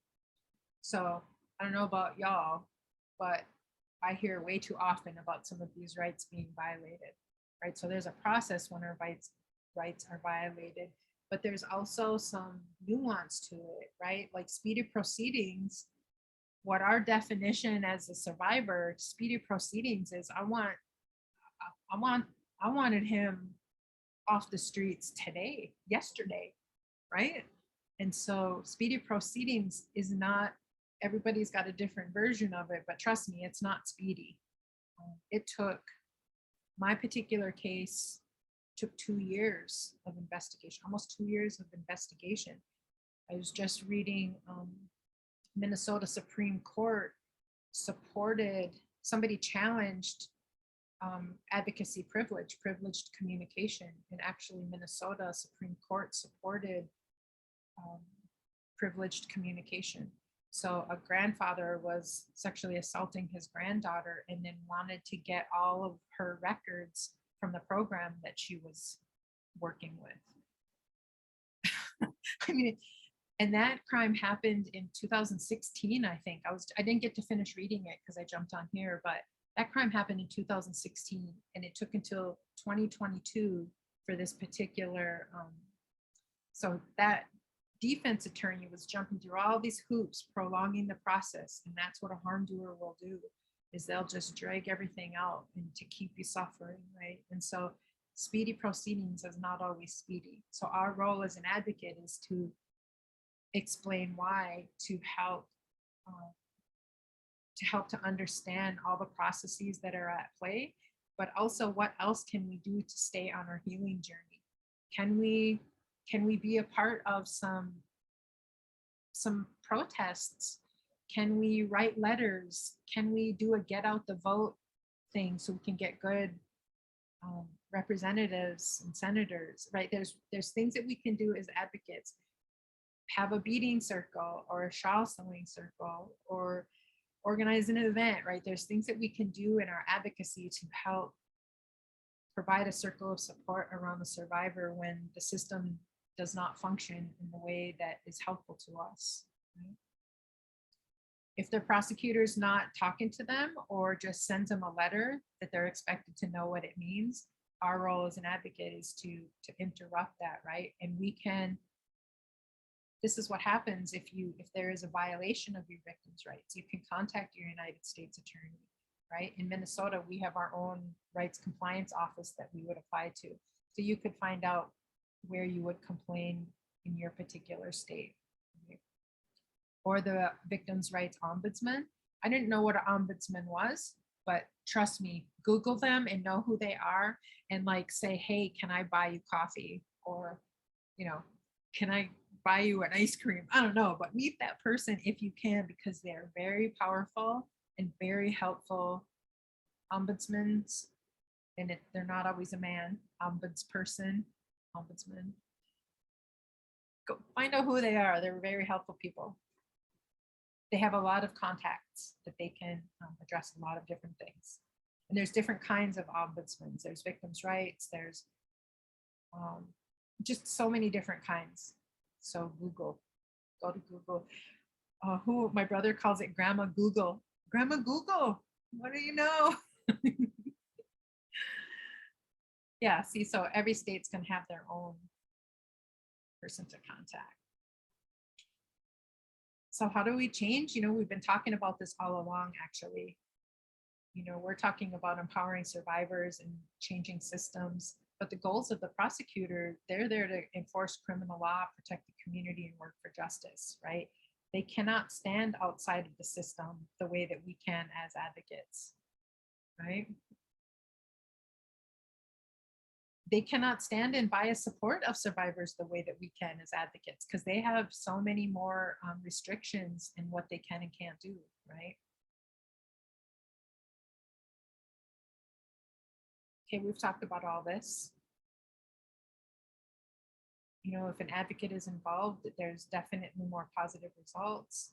We're more likely as survivors to stay engaged in the process if an advocate is involved, because there's so much paperwork and letters and phone calls and follow-up or no letters. So for us to stay on top of it can be super helpful to a victim. And it's not all bad. There's lots of things that are happening, right? It used to, you know, back in the day, you used to have to prove penetration for a sexual assault to have occurred. Obviously, it doesn't take penetration for a sexual crime to be committed, right? It wasn't until very recently that it was illegal, or yeah, that it was illegal to rape your partner. You know, if you're married to them, there was an assumption that they had to give you sex whenever you want, right? So to make that a crime, that's took advocating just like us and organizing to make that a crime. Acknowledging that there are male victims and female perpetrators, stranger versus non-stranger, cautionary jury instructions. So they used to say, just so you know, women often lie about being raped because they don't want to get in trouble for having an affair or they were too drunk, right? So they used to be able to say that. And of course, that's illegal now. There's sexual predator laws. There's rules of evidence laws now, prior bad acts of the defendant. Okay, they can bring in, like if there's a history of the harm doer, they can bring that in as evidence, right? Rape shield laws can protect the victim privacy. You used to have to prove force, but our laws are changing more and more to lack of consent. This is like alcohol facilitated sexual assault is an important law because you can't consent if you're not conscious, right? Affirmative consent. So did they get confirmed affirmative consent? Okay, we just said that. And we've talked about this too, you know, what does justice mean? It looks very different for any one of us, right? Is it safety? Is it a guilty verdict? Is it freedom from fear? Happiness, strength, wisdom, truth, to be believed? For me, this is my justice. I'm right here doing this work and I love it, right? This is my justice and he cannot take one single thing away from me ever again. That's my justice. Right? And I would note too that, you know, the color of my skin likely had something to do with it when we're getting at jurisdiction of who, you know, who has jurisdiction. So I was a non-Red Laker and my perpetrator is a Red Laker. So our jurisdiction had to go to the federal level. So when I went into the courtroom, the jury of my peers, of our peers, saw this face, this light-skinned person. And then they saw this big, huge Indian man come in. And you can't tell me there was some implicit bias built into that, right? So I wonder if I looked different or if he looked different, what the outcome would have been. There's no way to ever know, but it's just something that I think about, right? Because that's reality. It's built into our systems because of oppression and racism, right? So, oh my God, we did it. It's 4:30 and we literally did it. Oh my goodness. Are you guys still with me? You guys still hanging in there? Whew. I know that was a lot. I know that was a lot. Yay. Well, we're done for the day. It's 4:31. We will see you on Tuesday. We will be covering mental health response, sexual assault response teams. Jolene is amazing. She'll be joining us. And then the sexual assault victimization and impact. So we'll kind of start moving away from some of these big three institutions and kind of get into the more personal advocate victim responses. Okay. And that's it for the day. Thank you so much. Thank you to our interpreters, Nora and Amber. Thank you very much. Thank you for everybody who chimed in the chat. Shayla, for showing us your care packages. Stunning. The best I've ever seen. Best I've ever seen in all my years. Thank you for doing that. Thank you. All right, we'll stay on. I'm going to stop the recording and we'll stay on for a little debrief if anybody wants to stay on, okay? Otherwise, you're welcome to head out and we'll see you on Tuesday. And you know the deal. I'll get the recording to you as soon as I can. Okay, miigwech.